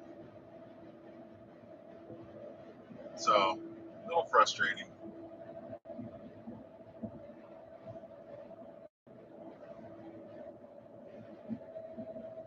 But the other thing that I was talking about earlier on this video was the charging in. When I was I did get to a charger that did pump crank right up to 363 kilowatts for me, and it held that for a little while, then slowed down. And then, I've seen people blame the Hummer for going down to as low as 24 kilowatts. When I'm really interested in seeing this charging curve with this Delta charger that I'm headed to, and the box is pelting the windshield right now. Somehow Supergrid is unhappy. The lines are really bad. But in any case, I'm really excited to see the charging curve on this charger we're heading to, because this charging curve yesterday, but I was at a little bit higher state of charge. So I'm anxious to see how long the Hummer can hold its 350 kilowatt intake. So we'll see that together. I'm thinking I'm just going to keep the Hummer on.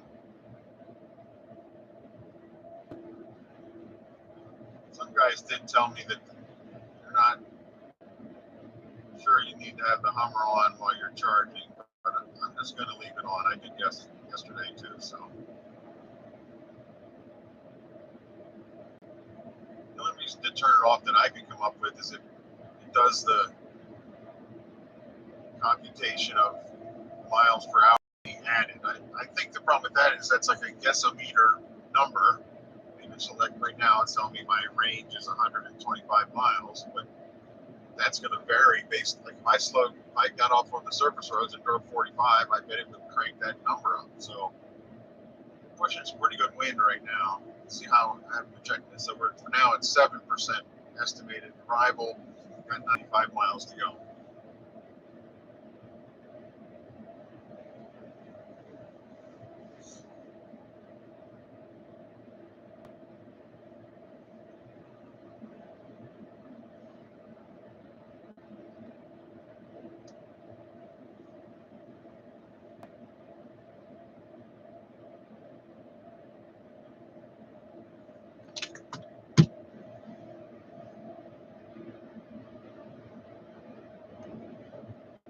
Glasses are breaking a little bit, but the sun is not completely up, so I think it's going to go white here in a second.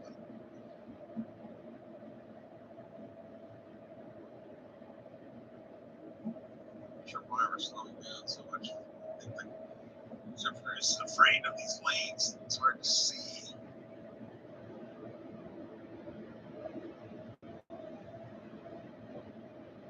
Fog over here with the fields.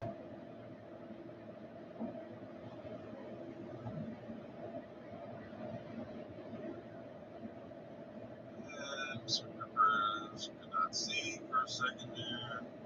And it's back.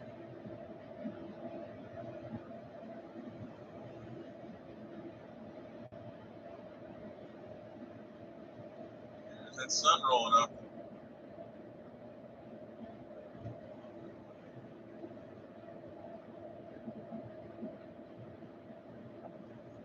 We're gonna use that.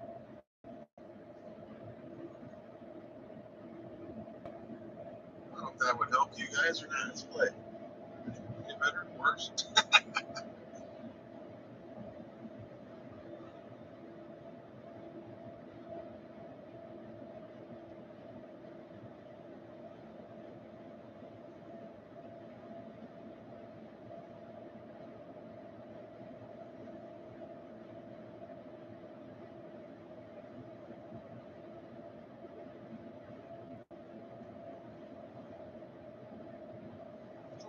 Get over. Get back over. Gotta slow down.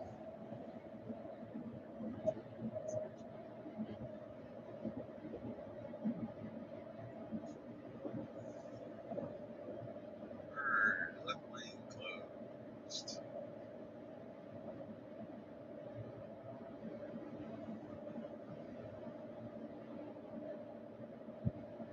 Interesting. People are taking out the signs and they're laying in the road. Nice.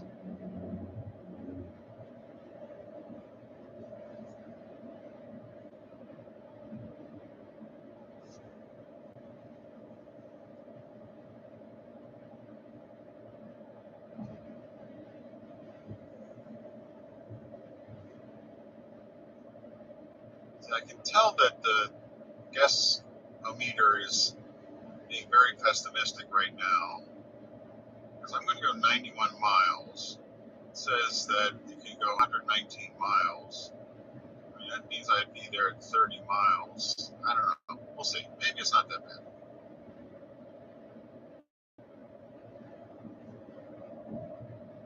I'm just now at 40% state of charge.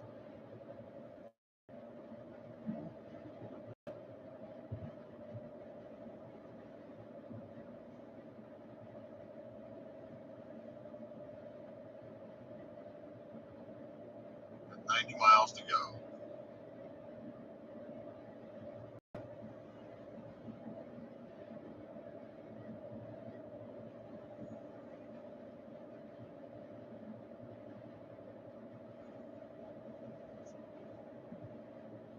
Construction guys need to figure out that they can't put the temporary barriers in the lane. I wonder what the semis do about that.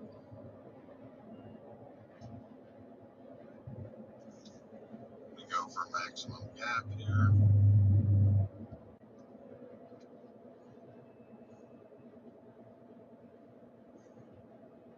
See if the range goes up. Oh, we just had a bad Super Cruise lane change request. Apparently those being too close there is causing it to think it could go over there.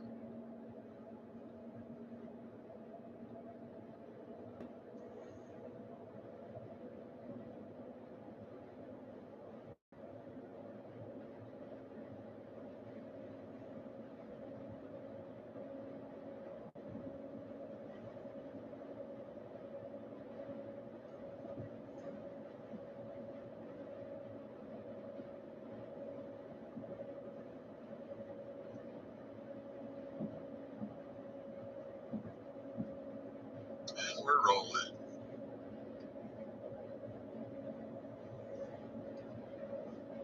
Set the gap.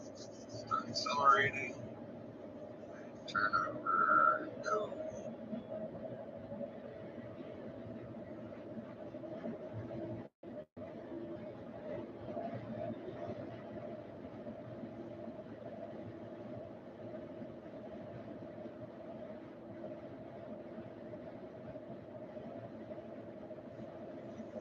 Snag it up.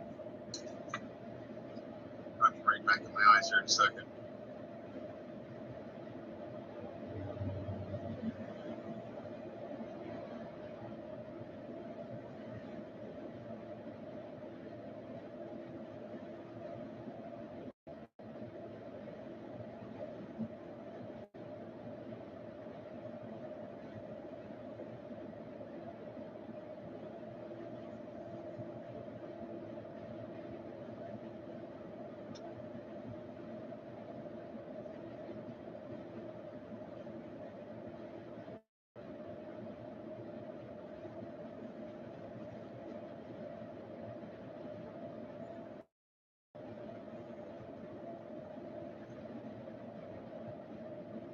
Interesting views here.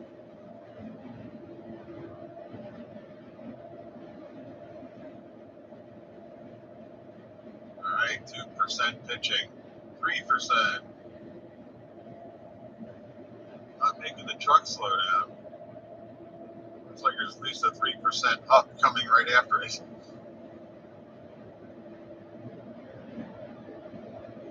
They're not regenning, however. We're down to 23 kilowatts coming out to maintain the speed here. And the pitch is back to 1.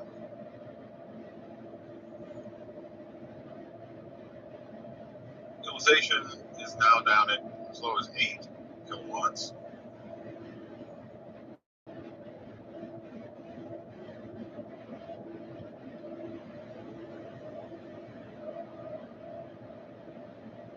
Cloud action over the road, kind of cute. You guys can't see it even with the sunglasses on.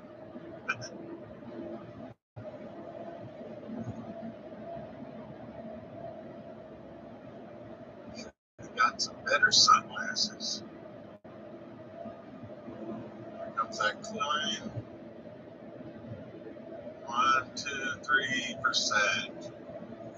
170 kilowatts. I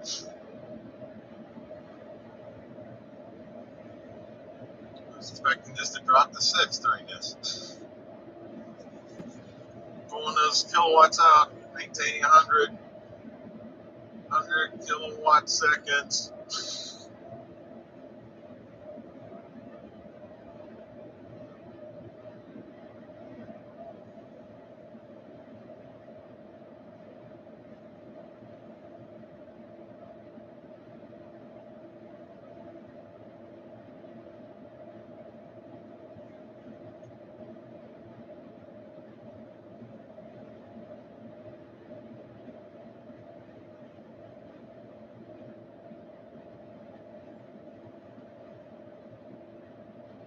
Why moves over so badly here?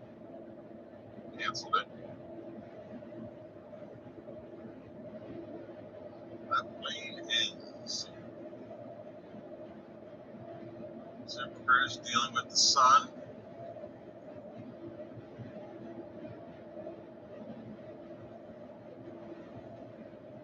Was dealing with it. Now it says my lane is ending. It's really the other lane that ended. A little bit confused there. Then we're back on. I still cannot see. Jeez.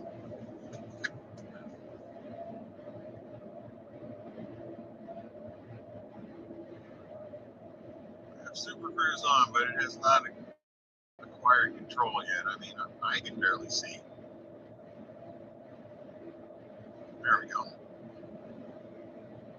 This is not good.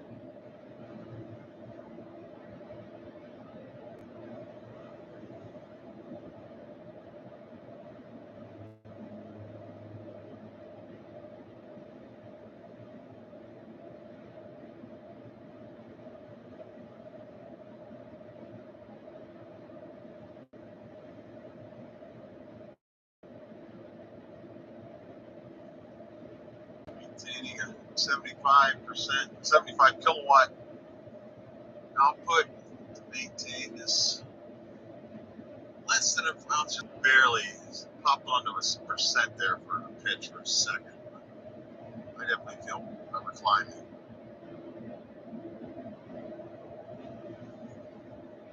Not sure why it's getting over. I can tell those guys are not moving.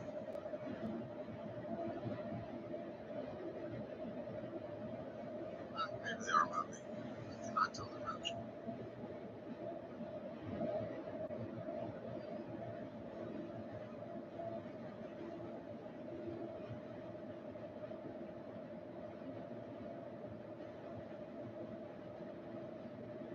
Turn slightly to the right up ahead. That might be a little better.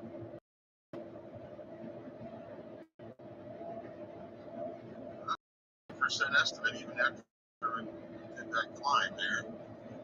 I do think it has the terrain information that it's using that to compute utilization as well. So probably accounted for power decline.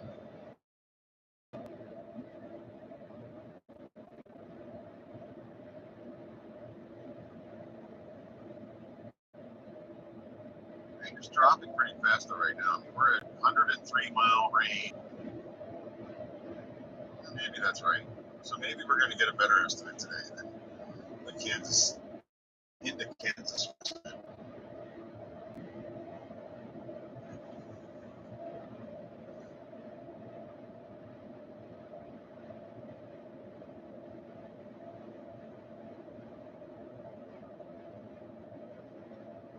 Just hope I can interpolate all of the road signs to get to the charger, because man, figuring out how to get to the charger was challenging. I would like that sun to get up a lot higher faster.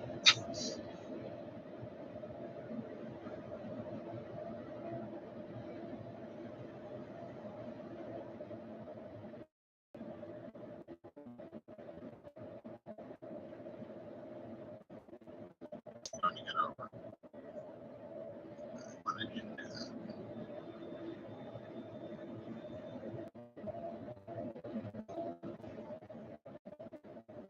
Just to stay live.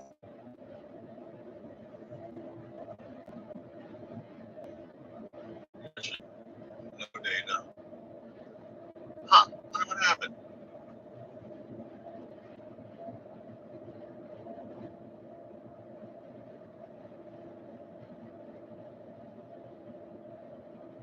Okay, it's coming back.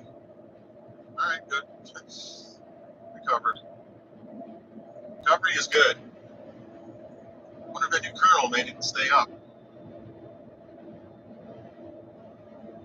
You guys still out there? Definitely had frozen there for a little bit. And I could see in the monitor it said no data. But now it says excellent again.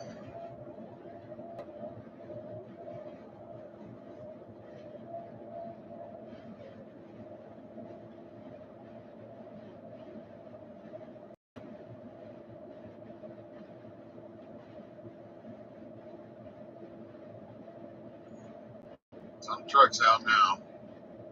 Think about how we can fix that. Scare me like that. Let's not mess with that right now. We're going to drive with the trucks.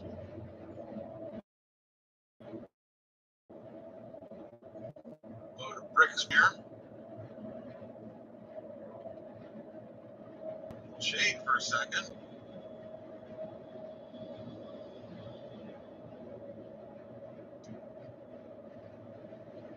And the sun is back in all its glory.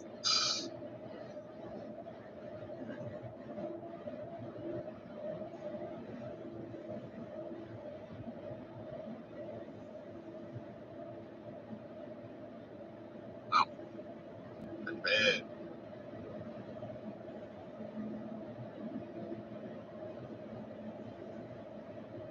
Turn down your brightness.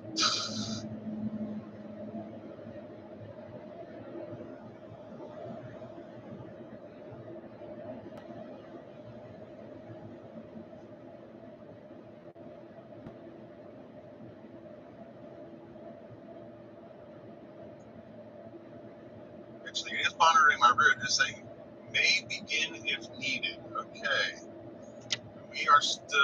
we're not at the 1 hour point yet until we're arriving. So it's going to be interesting to see what it does, because I think it won't run it if it's below 20% state of charge. We're currently at about 33% state of charge. Actually, it's probably worth pulling up some data here with that. Get that to refresh. There we go. So we've gone 182.4 miles. We used 142.9 kilowatt hours. 1 kilowatt hour went to the climate control here. Really, I don't think we've been doing any battery conditioning yet. I mean, if it's going to automatically turn it on, it's going to turn it on in 10 minutes or so.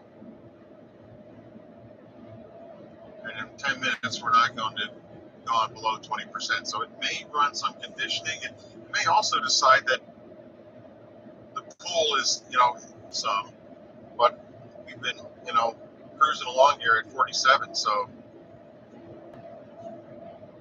we'll see.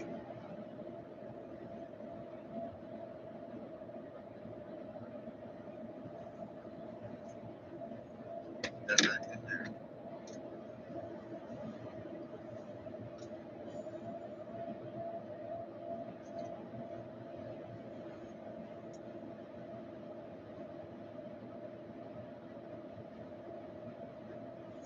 Get over. That truck is right on the road. He might have been trying to tell me that. Well, I can't tell anymore. That's what I heard over here, I think.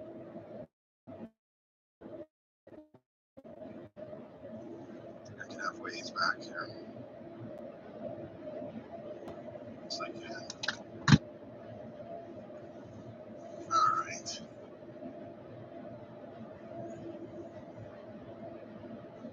Oh, man. Reflection off the hood. Thank God it's dirtier. I'd be blind.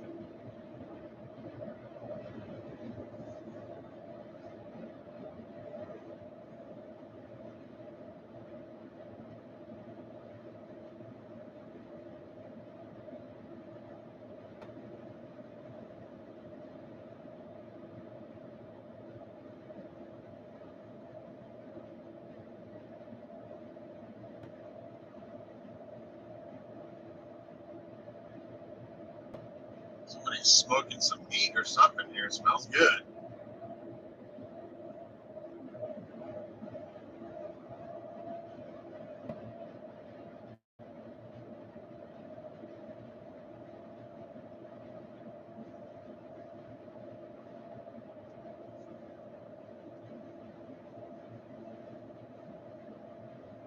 Oh.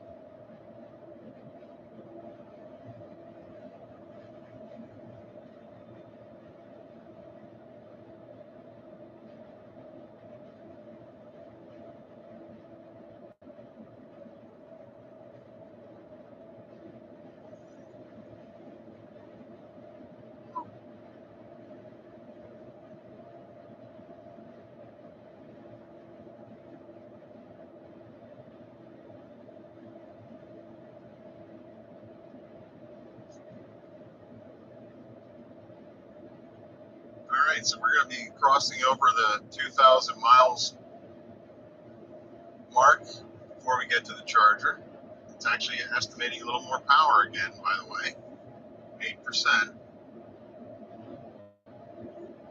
Okay, so right now we're right at 30% state of charge.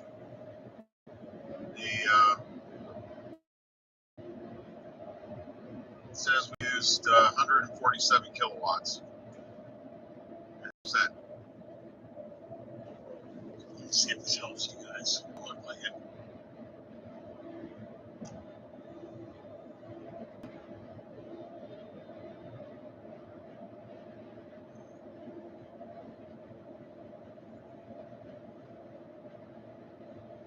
Serious farming here. Corn on one side. Not sure what's on the other side. It's like thistles. Damn, Super is gonna play with these guys. Playing okay.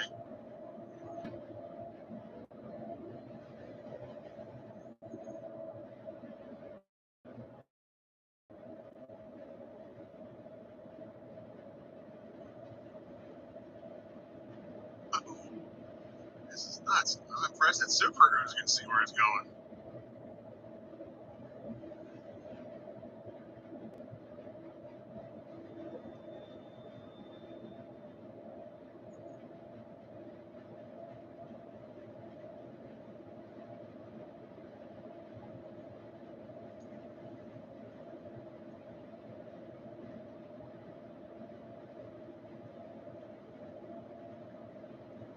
I'm trying to think what it is over here.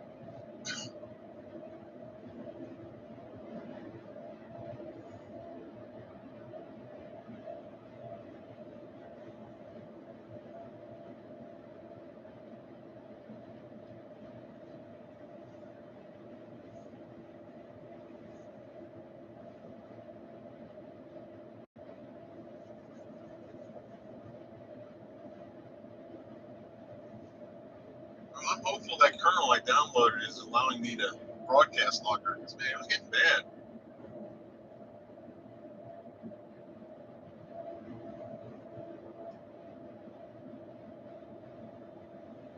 Okay, we're about to clock over 200 miles. You know, we got the pedal to the metal now, so utilization's pretty high. I mean, I'm at 1.2 miles per kilowatt for the last 180 miles, so it's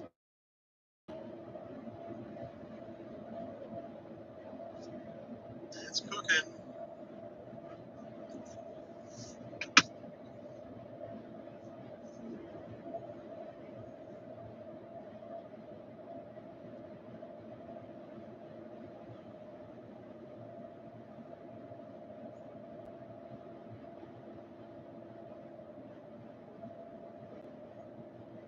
Well, we got to chat.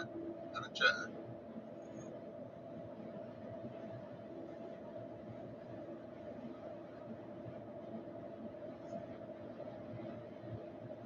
So the reason I wanted to do this trip was twofold. One is I wanted to challenge myself to do the electric drive, uh, and I knew the Super Cruise would be spectacular, which it has been.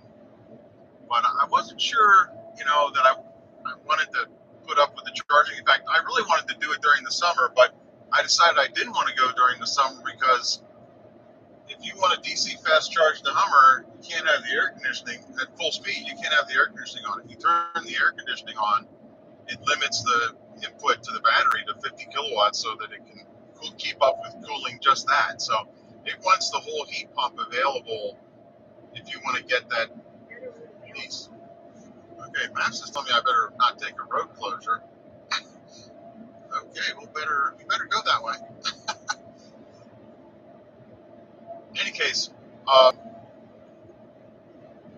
I wanted to let you guys check out the truck. I did actually go to New York in June there at IBM and my old Reynolds friends, and went into Manhattan with the truck. That was entertaining. Driving along one of the highways, it says no trucks over, so many pounds, and I know the Hummer was more, so I got off. I'm not sure what would have happened if I went there, but it's pretty clear that there's a threshold around 8,000 pounds somehow. So, but in any case, yeah, it was really let people check out the machine, catch up with some friends in person, have some good food, and prove that you can do it. I mean, I think you're hearing me now sort of assessing it as, yeah, you can do it, but should you? When you can fuel a diesel Escalade at 20,000 miles an hour, and the best that the Hummer can do, which is only at the bottom of the charge, is 600 miles an hour, you can draw your own conclusions.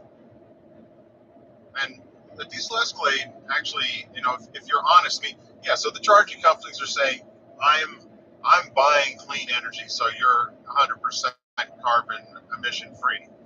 Okay, that's nice, but the truth is the grid is the grid, and the grid is not 100% carbon emission free. And, unless you're, at a site that's got solar and batteries that are storing the energy and putting it in the truck, I still think that 30% of my energy that I'm using right now was still built from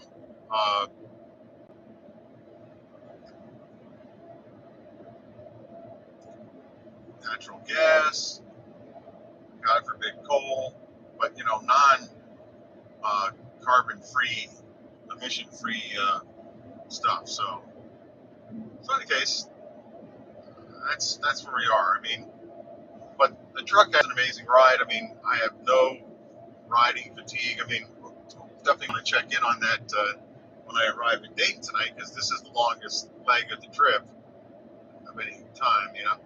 I'm going to be in this thing for 12 hours today or something like that. So we'll see. But that was it.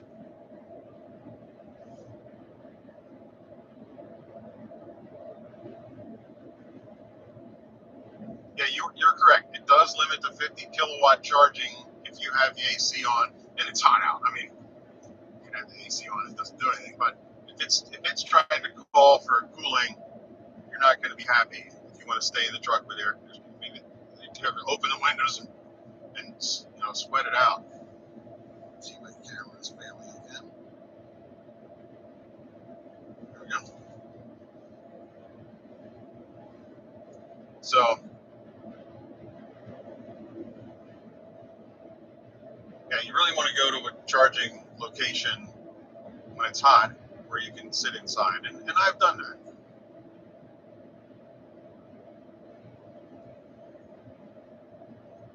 But in general, so my trip to Michigan, I still do need the charge. I mean, if I were willing to go much slower, I'm confident I could make it between Michigan and Pennsylvania without having a DC fast charge and just AC charge at either end. But I think I'd have to make the trip take like 10 hours. Wouldn't be able to use Super Cruise and all of those pieces. So about to learn if the cops hate me here.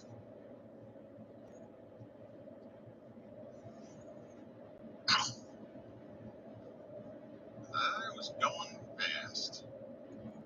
Good morning.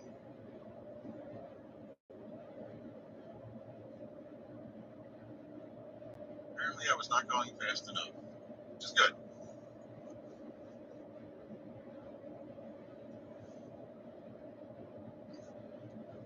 The break of respect worked. That's what I call that.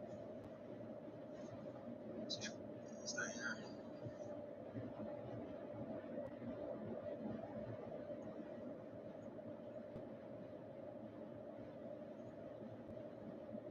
Man, I'm being blinded. I can't read. I do have Waze on, but that cop wasn't reported on Waze.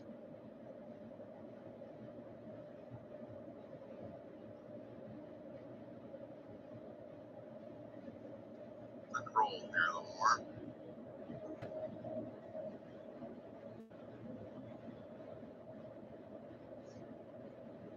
Wow. I really want that sun to get up higher. Okay, so we're at this. I can start battery conditioning if I want to. Right now, I'm wondering if I should. I'm thinking I'm going to. So start losing too much range. I can stop it. Wow, sun hasn't lost it yet though. I mean, it's 51 degrees, so the heat pump should be able to do whatever it wants pretty easily. This way, the car can't say, "Oh, you didn't precondition me. I can't take that power."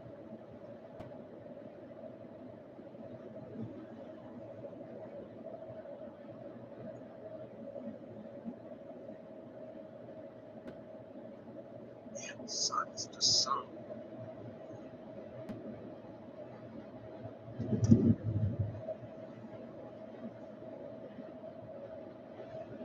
Let's get back on there.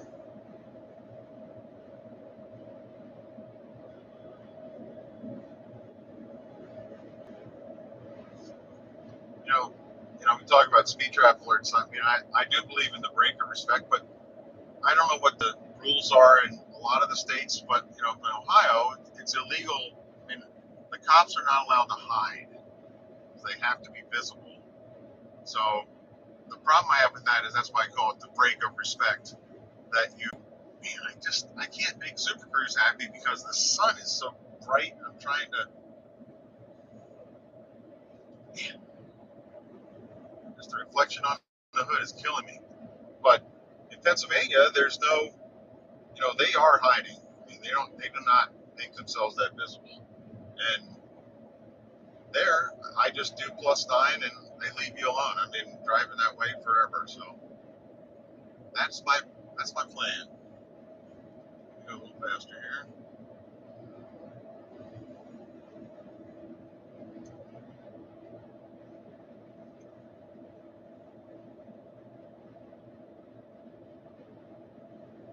One thing that's nice in this truck is that Android Auto gets to use the whole screen. This is CarPlay,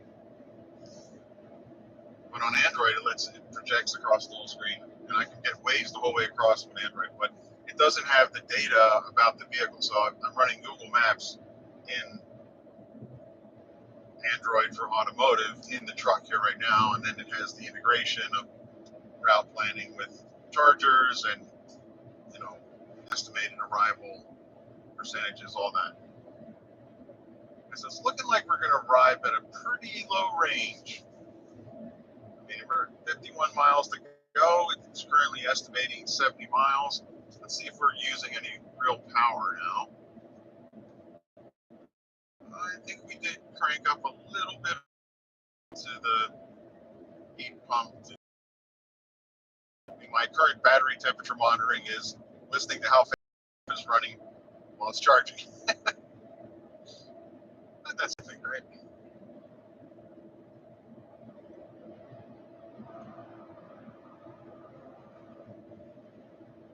8 hours, not for propulsion. I do think that it's putting I'm running a computer, it's using a few watts. It's a pretty nice ThinkPad Chromebook I like. Got a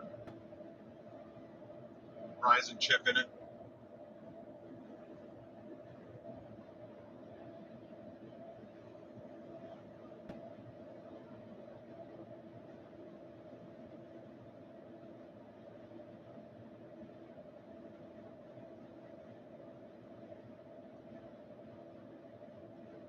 Man,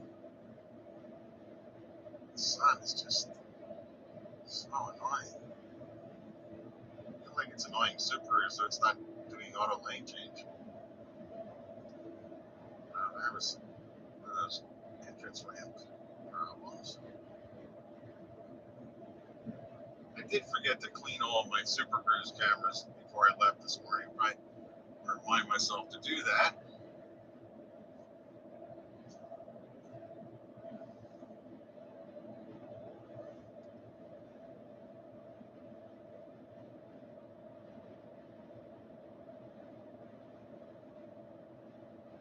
Yeah, so the range anxiety could be there. Could be there.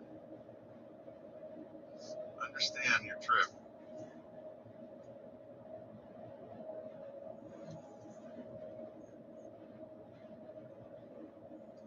Okay, so in 3.5 miles, we're going to make a maneuver here.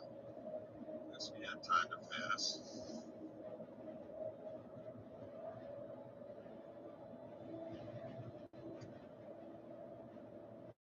So when you did that, you arrived at low state of charge. Did you go to a charger or did you charge at your destination? That's the thing I did. I got my daughter to install a 70 amp circuit into the garage and put on a hardwired charger so that the Hummer can charge on AC full speed, because the fastest DC charger where she is 50 kilowatts and it costs 3 times as much as her power. And Amazon Prime Day had the Autel charger on sale. Has complete internet access. You can track how much power I'd use, so keep her whole on using electricity, but definitely was worth installing.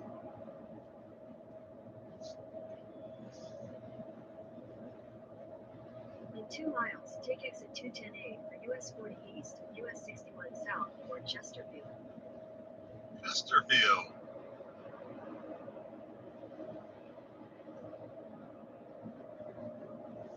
Hey, truck, why don't you drive in this lane?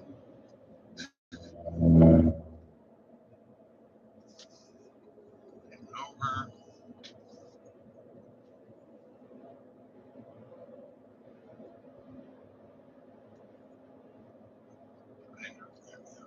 Santa Cruz.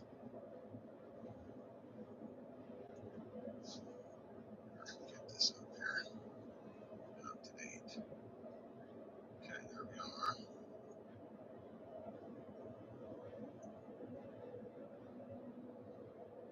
So apparently I'm avoiding a road closure now.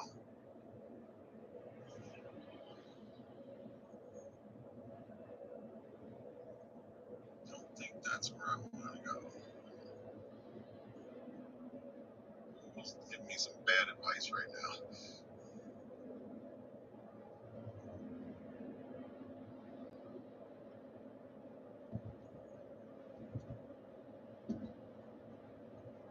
Oh, getting over. I'm willing to do it. That's good. In half a mile, take exit 210A for US 40 East, US 61 South, or Chesterfield.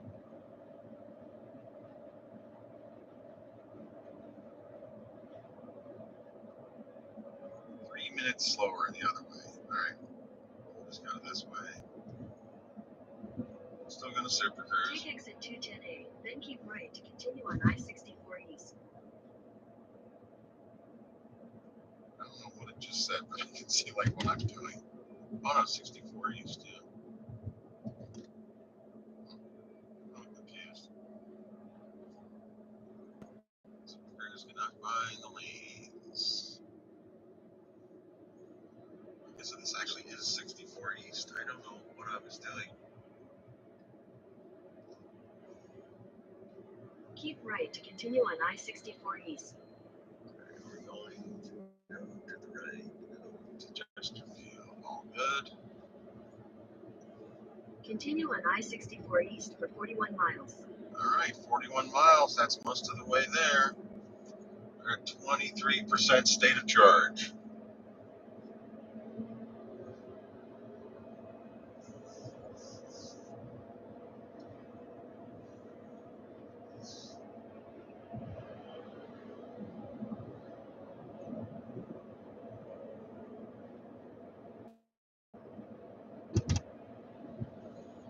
Interesting. Yeah, I mean, I do use PlugShare, and I feel like PlugShare. You know, I'm gonna diss PlugShare because PlugShare is a lot of bolts, and bolts are like everything was great. I could charge, it was great, but that's because they could get 50 kilowatts.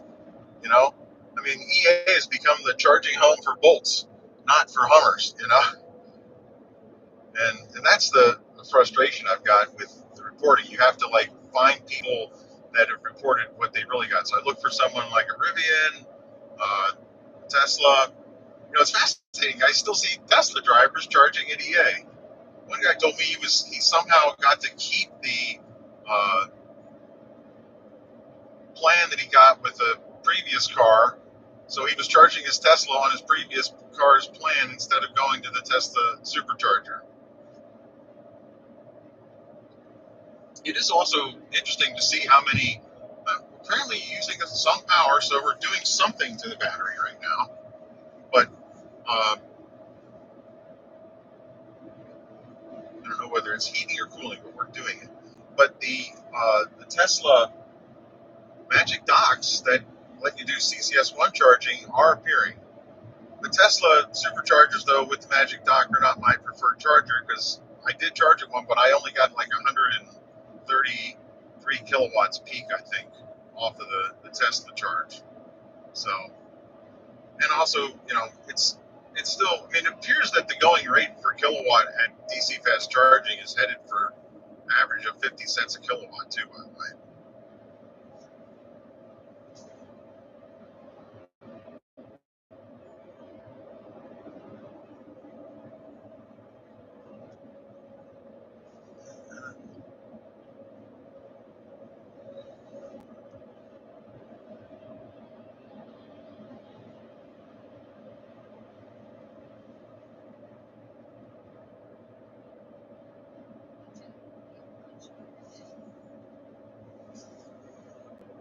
Go charger. Yeah, interesting. Well, yeah. So the EVGos, their first generations, they were mostly the 50 kilowatt charger. There's one that's near my house in Michigan, but it hasn't worked since I got the Hummer. It's a 50 kilowatt charger. GM put two EVgo chargers in front of the Rensen, and their rates, bounce up to 50 kilowatts, that kind of stuff. I do have this truck registered with EVgo, so just plug it in and it does auto charge. And you can do that with, I think, all the GM cars that have fast charging, you can charge on EVgo with the auto charge thing, so you don't even have to get your app out.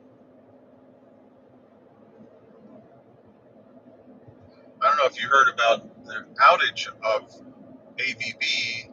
Something went wrong with ABB chargers. I think it was last weekend, last Friday, where ABB chargers were refusing to work. It seemed like something had gone wrong, like they forgot to renew their cellular subscription for all their chargers or something, and people ended up stranded, I think. Some people that had ABB, apparently it's an operator setting. You say, well, if you can't get to the place, you can do just give free charging. So Circle K apparently is giving out free charging because they have ABB chargers. So, hang on, I got the sound sign. Okay, get a little traffic on the way to the charger here. 38 miles to go, 62 miles of range, 22% state of charge.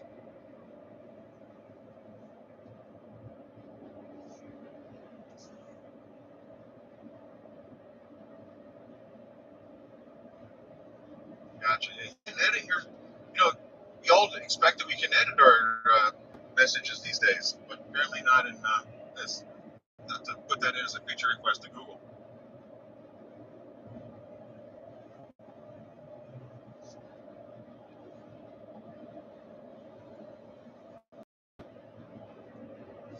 Do you remember how long your Bolt took to charge? 80%?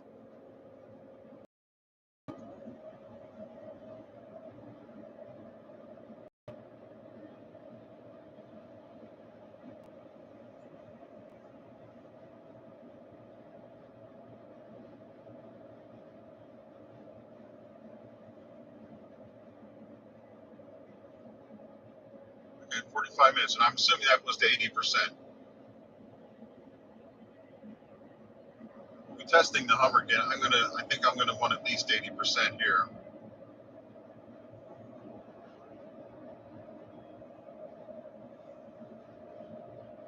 Yeah. Yep. I mean, not quite the same size battery.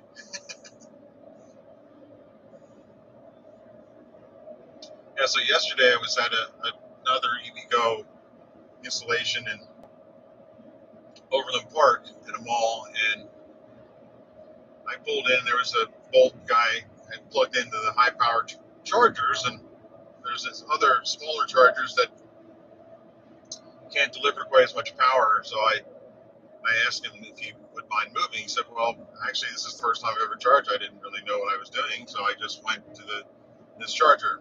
And so I said, well, over here, these chargers will give you your full power. He was already only getting like 24 kilowatts. He was charging it to 100%. I'm like, what I consider not, it's a rental, so he didn't care. He was using it for Uber.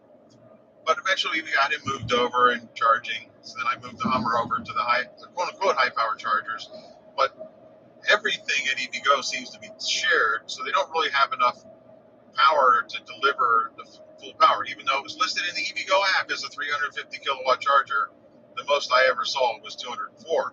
But when I first plugged in, I only got like 134. Another guy was charging on another quote unquote 350 kilowatt charger behind me, and after he disconnected, I went up to the highest rate I was at the whole time I was charging. It's kind of sad. So, and the Tesla superchargers, they've been changing it so you don't have this problem. But you're supposed to do the men's room thing where you don't go right aside of anyone until that's your only choice. And then when you plug in aside of someone, at a bunch of the Tesla chargers, you end up with half the power you share with the person that plugged in. So I don't know what the etiquette that is when you pull in and have someone's charging speed, you know?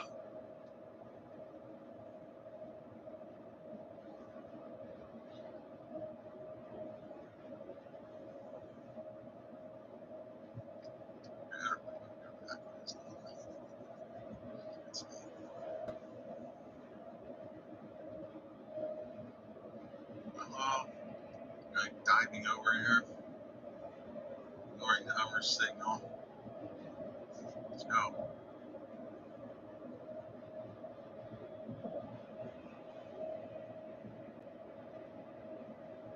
Well, now we're at 60. Slowing down some more.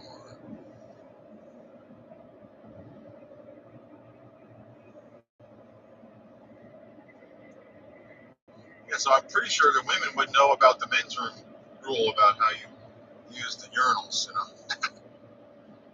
Although I think there's a game where you play it, you know.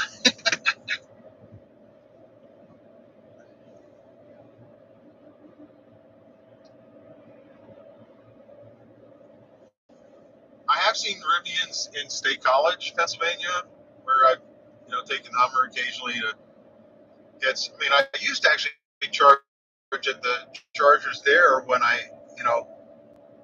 the time of use was there. It actually, you could work out that charging there was an okay plan. But now I just charge at home most of the time. Uh, I will admit that I would fish over there, and what I mean by fishing is every so often there'd be complimentary charges. So I'm like, oh, let's go get some kilowatts from Electrify America. It was actually one of the chargers in Atlanta marked in complimentary mode, but it wasn't the higher speed charger, so I didn't use it. I'm in a hurry.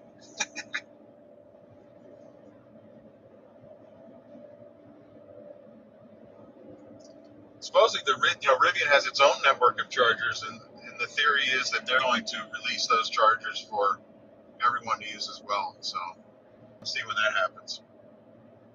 The Rivian Adventure Network. But I think they're kind of trying to target places where you're trying to go out and off-road.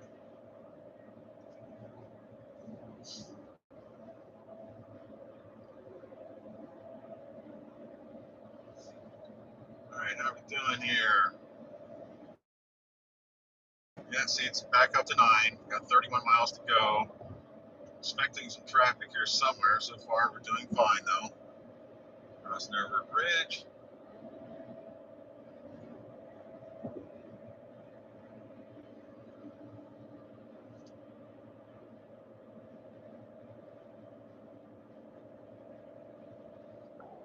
Formula One racing. Watch it live. Maybe I'll watch it while I'm charging.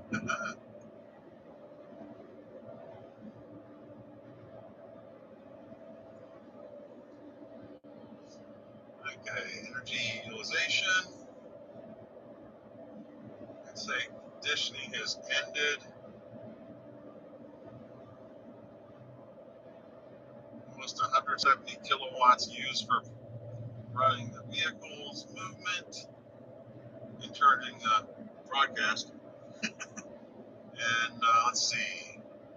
Right, there's 170, 225.6 miles.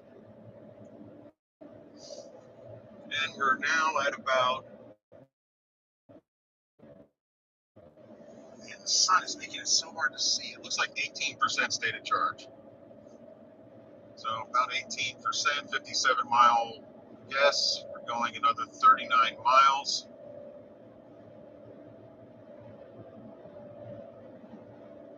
We're going to take it down there pretty far. That's good. That's when we got the big battery to use it.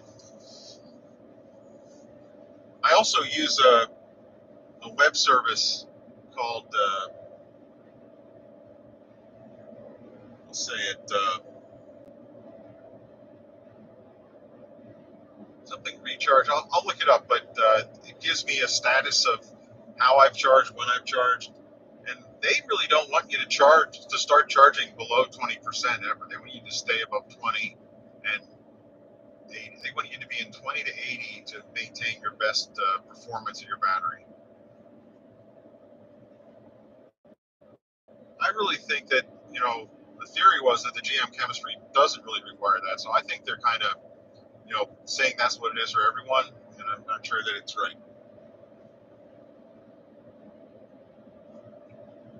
So more research to be had there. And I think the only real advice that GM gives on the Hummer in the owner's manual is if you're about to be going down mountains, don't charge to 100%. That's it. I don't think there's any other, don't charge to 100% every site. Don't do it if you're going to be on, hill. And I think there's two reasons. One is, hey, have somewhere to put that energy instead of using your real brakes, right? So, all the dealerships, I wonder if they have any chargers. It's hard to really survey chargers at a dealership quickly, especially going 70.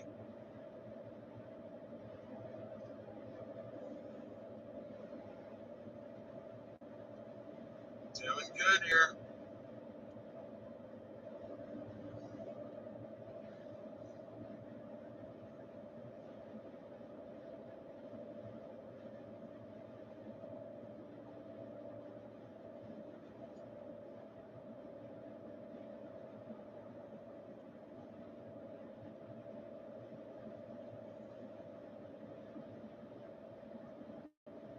Yeah, so I wonder if that Chromebook update I put on is going to let us stay live for quite a while here. I mean, we've certainly been live all this time.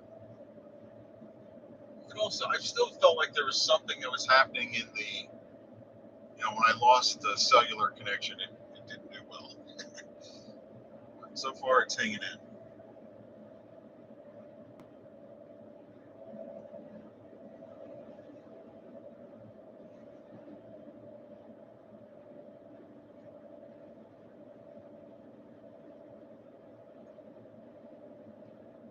Yeah, frankly, the other reason I'm going to leave the truck on when I'm charging is I don't want to turn off the broadcast if it's working.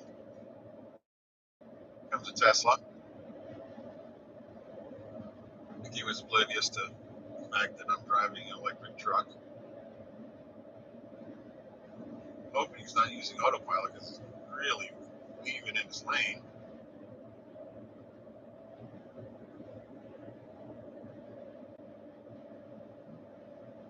Weight limit 60 tons. I think I'm safe.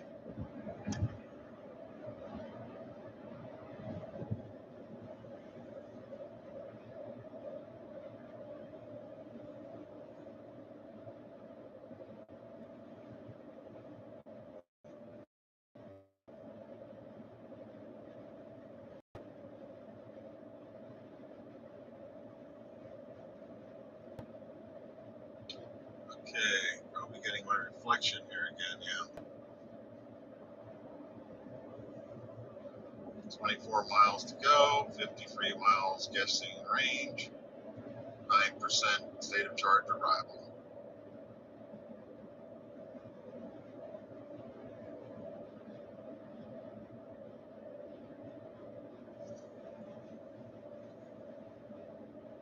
It looks like whatever conditioning it did has ended in any big way. It still says, I've never seen it say done. It's always in progress. That's one of the things that I really feel like we need some more. Okay, I think we're slowing down fast here.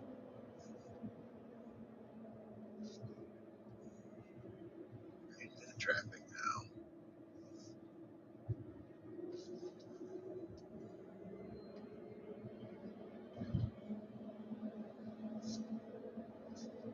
Still got 21 miles to go here.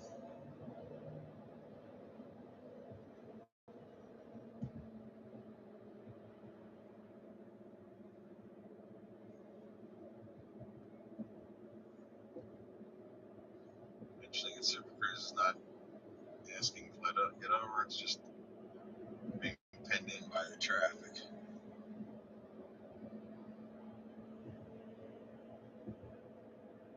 Tesla noticing that I'm driving a Hummer. Nope. Model S. It's too much reflection. I can't really tell you the model.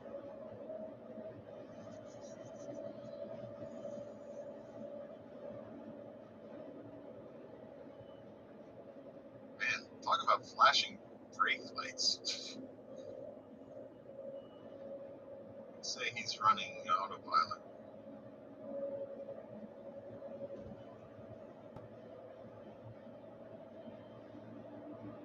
Okay, we're up to 57 degrees.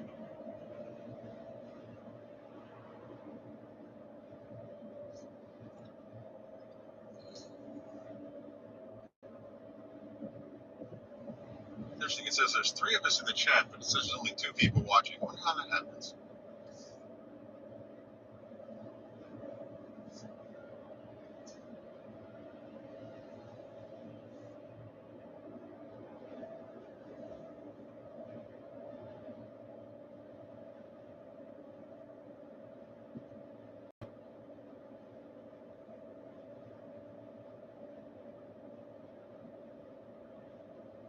Rolling in this lane.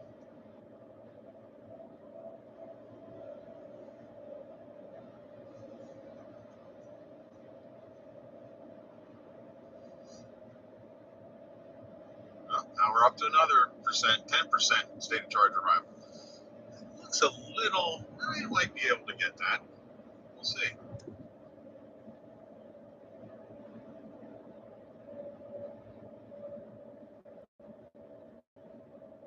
It's a little bit harder to see over here, aren't they?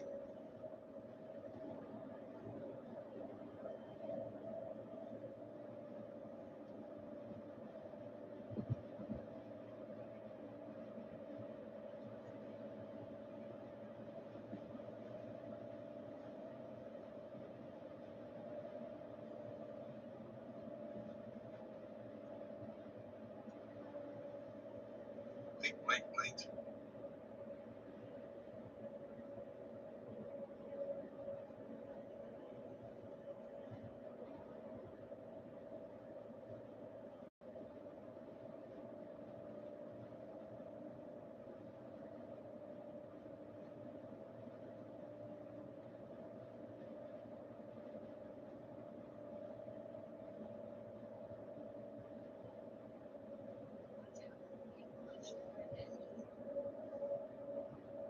Okay, we have one shoulder ahead.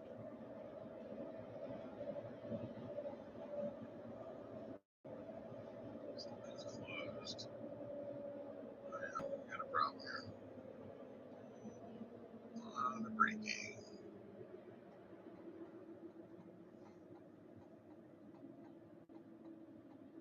I'm regretting his auto lane change. Doesn't look like it. Is that road work here though? Oh, now it's looking like you're getting over because I don't see anyone in that lane up there. Yeah, we're gonna have to get over.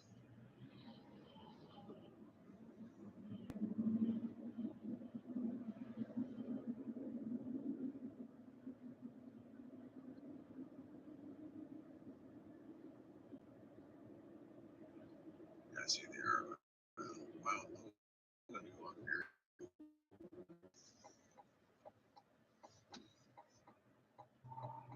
Thank you.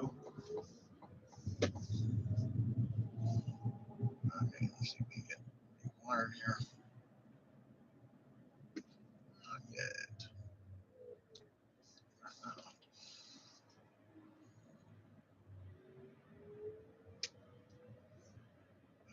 Let's see. Control C where we are. If I did that.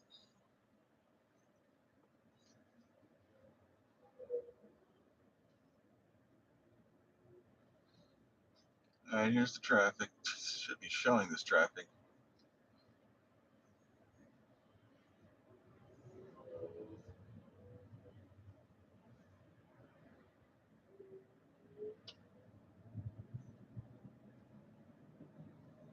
I'm going to require. Come on, we're moving.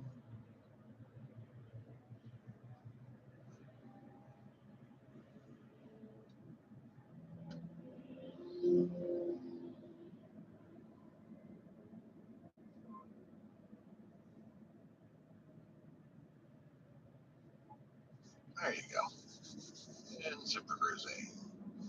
Just got to keep it from trying to go left. As introduction, I'm going to increase my gauge.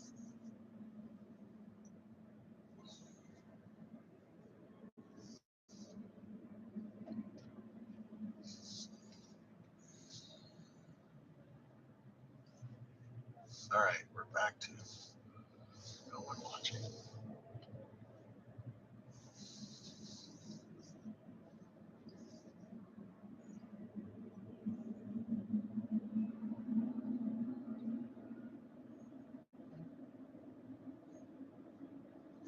It's cold in here. No.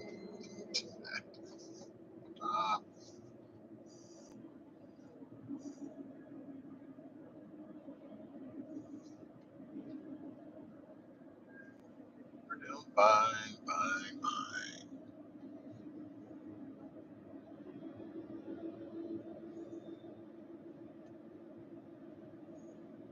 Anyways, no.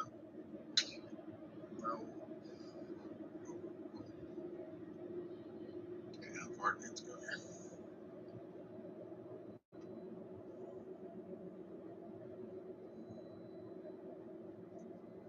The right way. Okay, it says that the traffic is over now. I have no idea how you figure out what it is.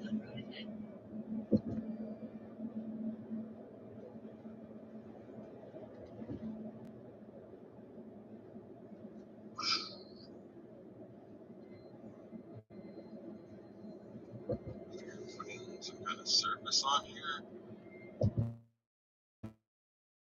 I'm not sure what they're doing. Cutting the guardrail. It's so scary. No. What do you think they're doing?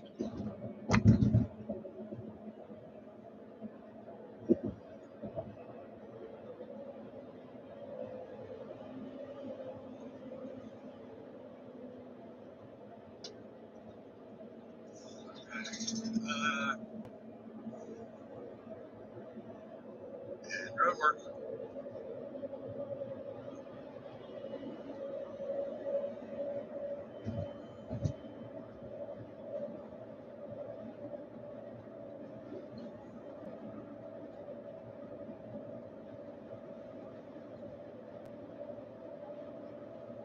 Forecasting continues. Okay, 16 miles, 47 miles of range. It's like about 17% state of charge. 238.9 miles. 177.9 of those used for the propulsion and accessories. Let's look at settings. Still in progress for DC fast charging. Those are going to do it. I'm told that we're doing it.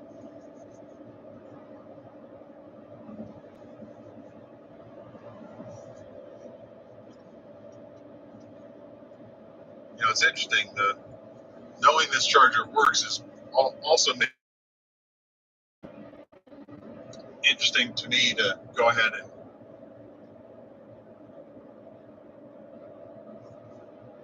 try to get down to a lower state of charge.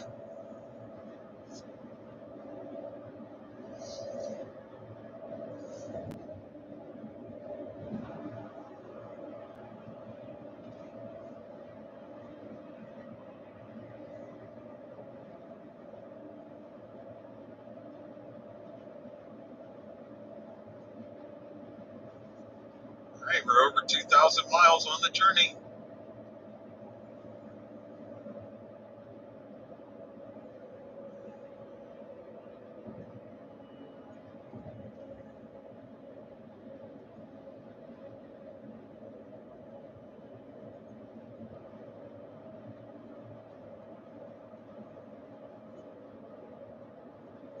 Get over there. Some trouble here.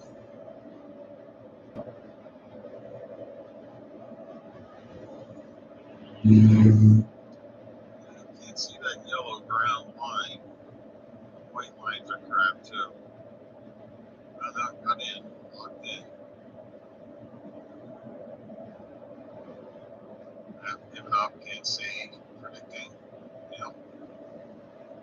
Yeah, it definitely does not like the ground lines. Came right back though.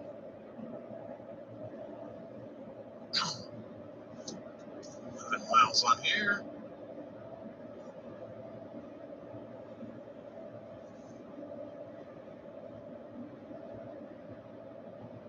Like the speed ahead is 30 miles per hour coming up somewhere. I don't know what other it is. Interesting. It's on Waze, but it's not on Google here.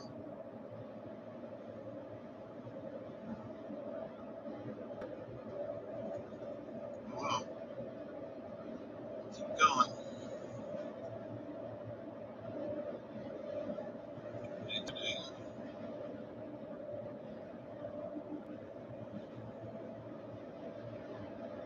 A little bit further.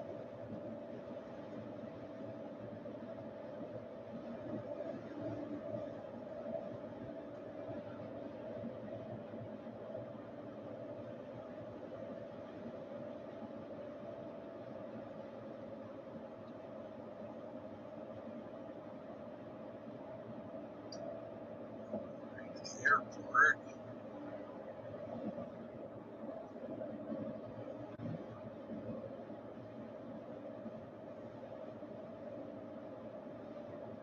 Okay, here comes the traffic. We're coming into town. Getting a little work traffic. Town off to the left.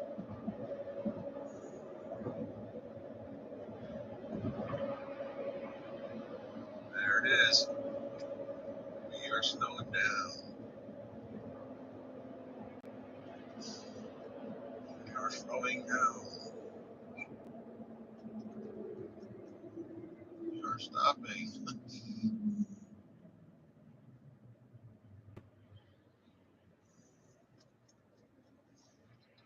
Now, this will increase the range.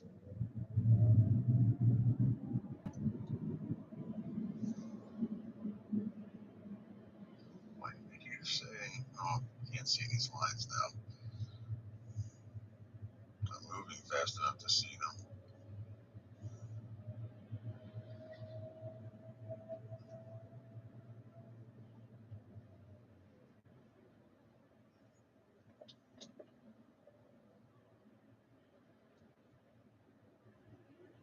Does sound like we may be doing some work yet on the battery conditioning has used a little more power again. I'm increasing the temperature in here some more. It's like cold.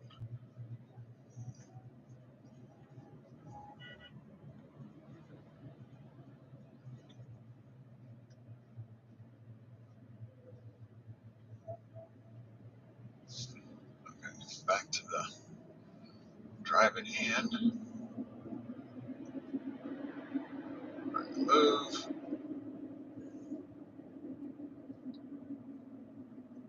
Trying to get the sensor lines reacquired.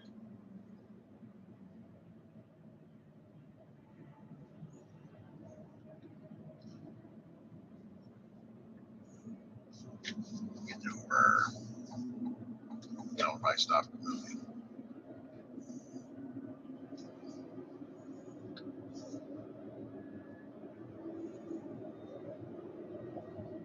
I think it would use this. Oh, I forgot I got the. Okay, there we go. What that was.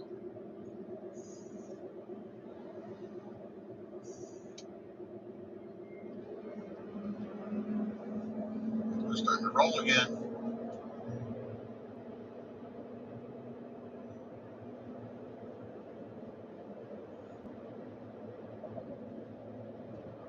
45-mile range.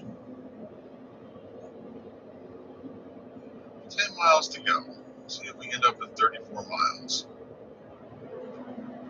And the truth is, 33 miles for 10% is what you have. So it's done pretty well. And I've driven it. We're going pretty good. You know, we had it cranked up. Going to crank it up now, in fact.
to be. So I wonder if you can go in and bet on the odds that no one will hit the Mega Millions.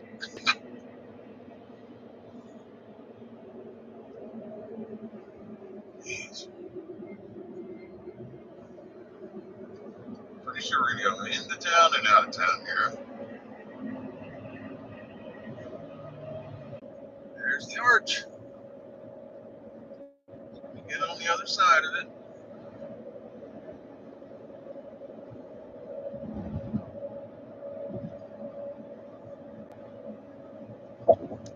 I see my brother's building company is building a building down here.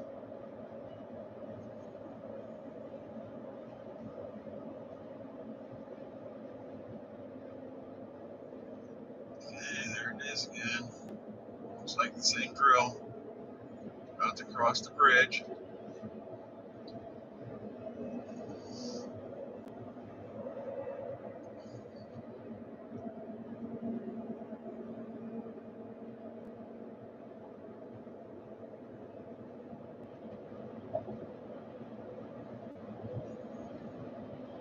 I'm just gonna shut this down right now.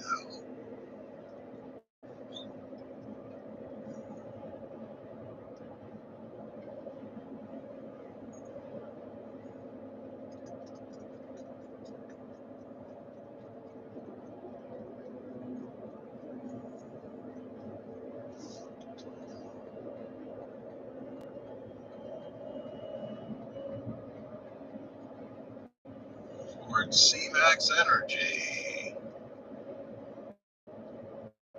You cannot use those chargers.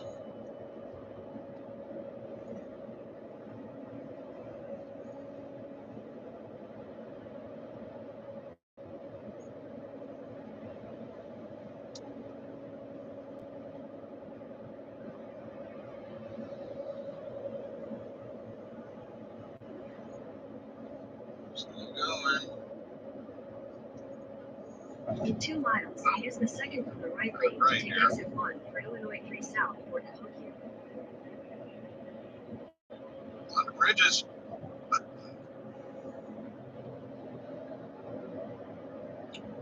Going to Illinois.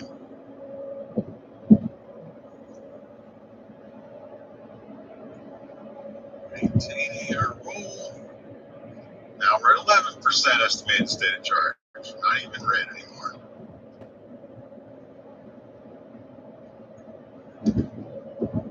Yeah, so there's the definitely tries to get you.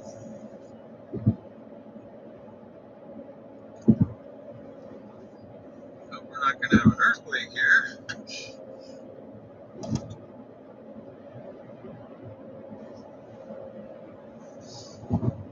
Maintaining the transmission.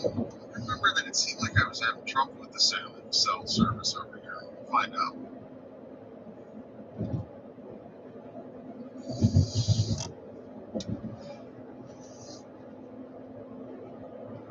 Okay, here it is. 3.7 miles. I want to be over in this lane. Of course, we got 15 people merging in. I want to go 3 south. They want to go somewhere else.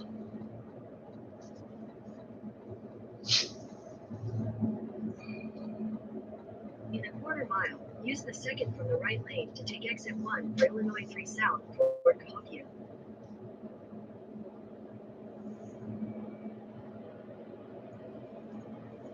Welcome to We Illinois. made it to Illinois, halfway across the river. Use the second from the right lane to take exit 1, then use the middle lane to keep left.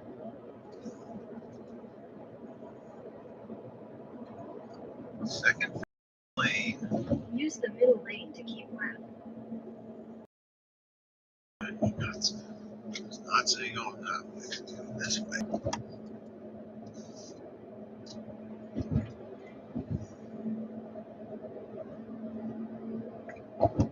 Going. Use the middle lane to keep left. Lane, keep left. Don't get off yet.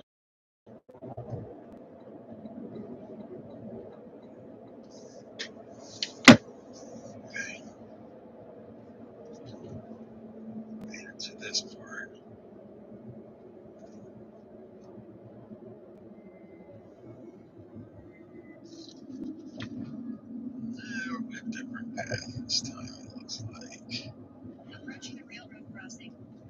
Take right to continue on South Barack Obama Avenue, then turn left onto East Broadway.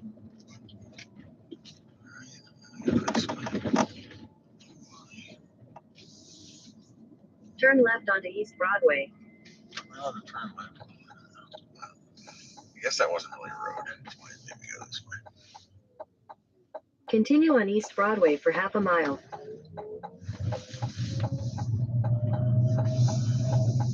I could have gone that way.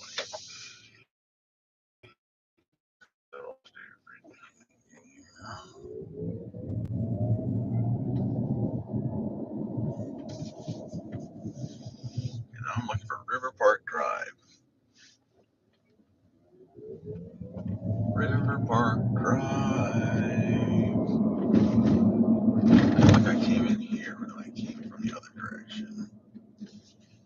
Casino. Straight ahead. See a whole line of electric cars going this way. That's good. Still online, maybe. Somehow got the 0 now. Yeah, the bumpy In a roads. quarter mile, slide right onto River Park Drive. Okay.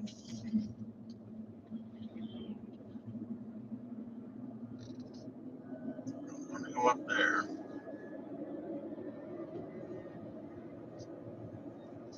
Take the next right onto River Park Drive. Right lane. This way. In 1,000 feet, at the traffic circle, continue straight to stay on River Park Drive.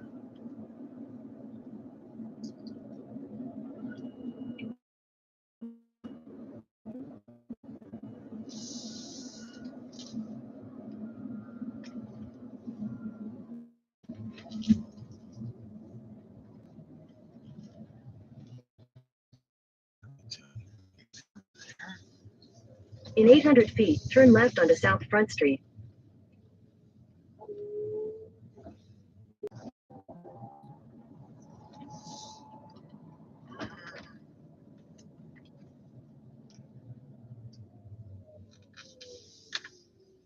What's at the Chargers?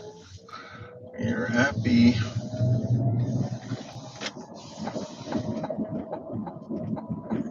I'm back.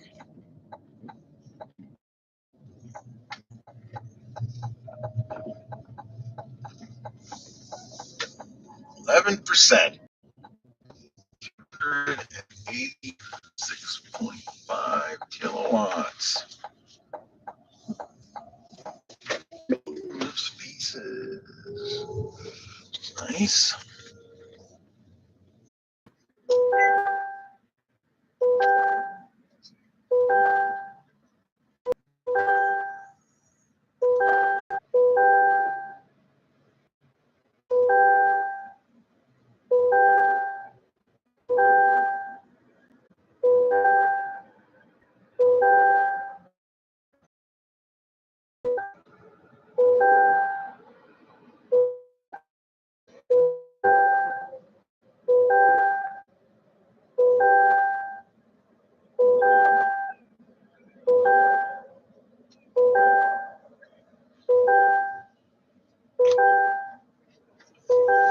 All right, 243.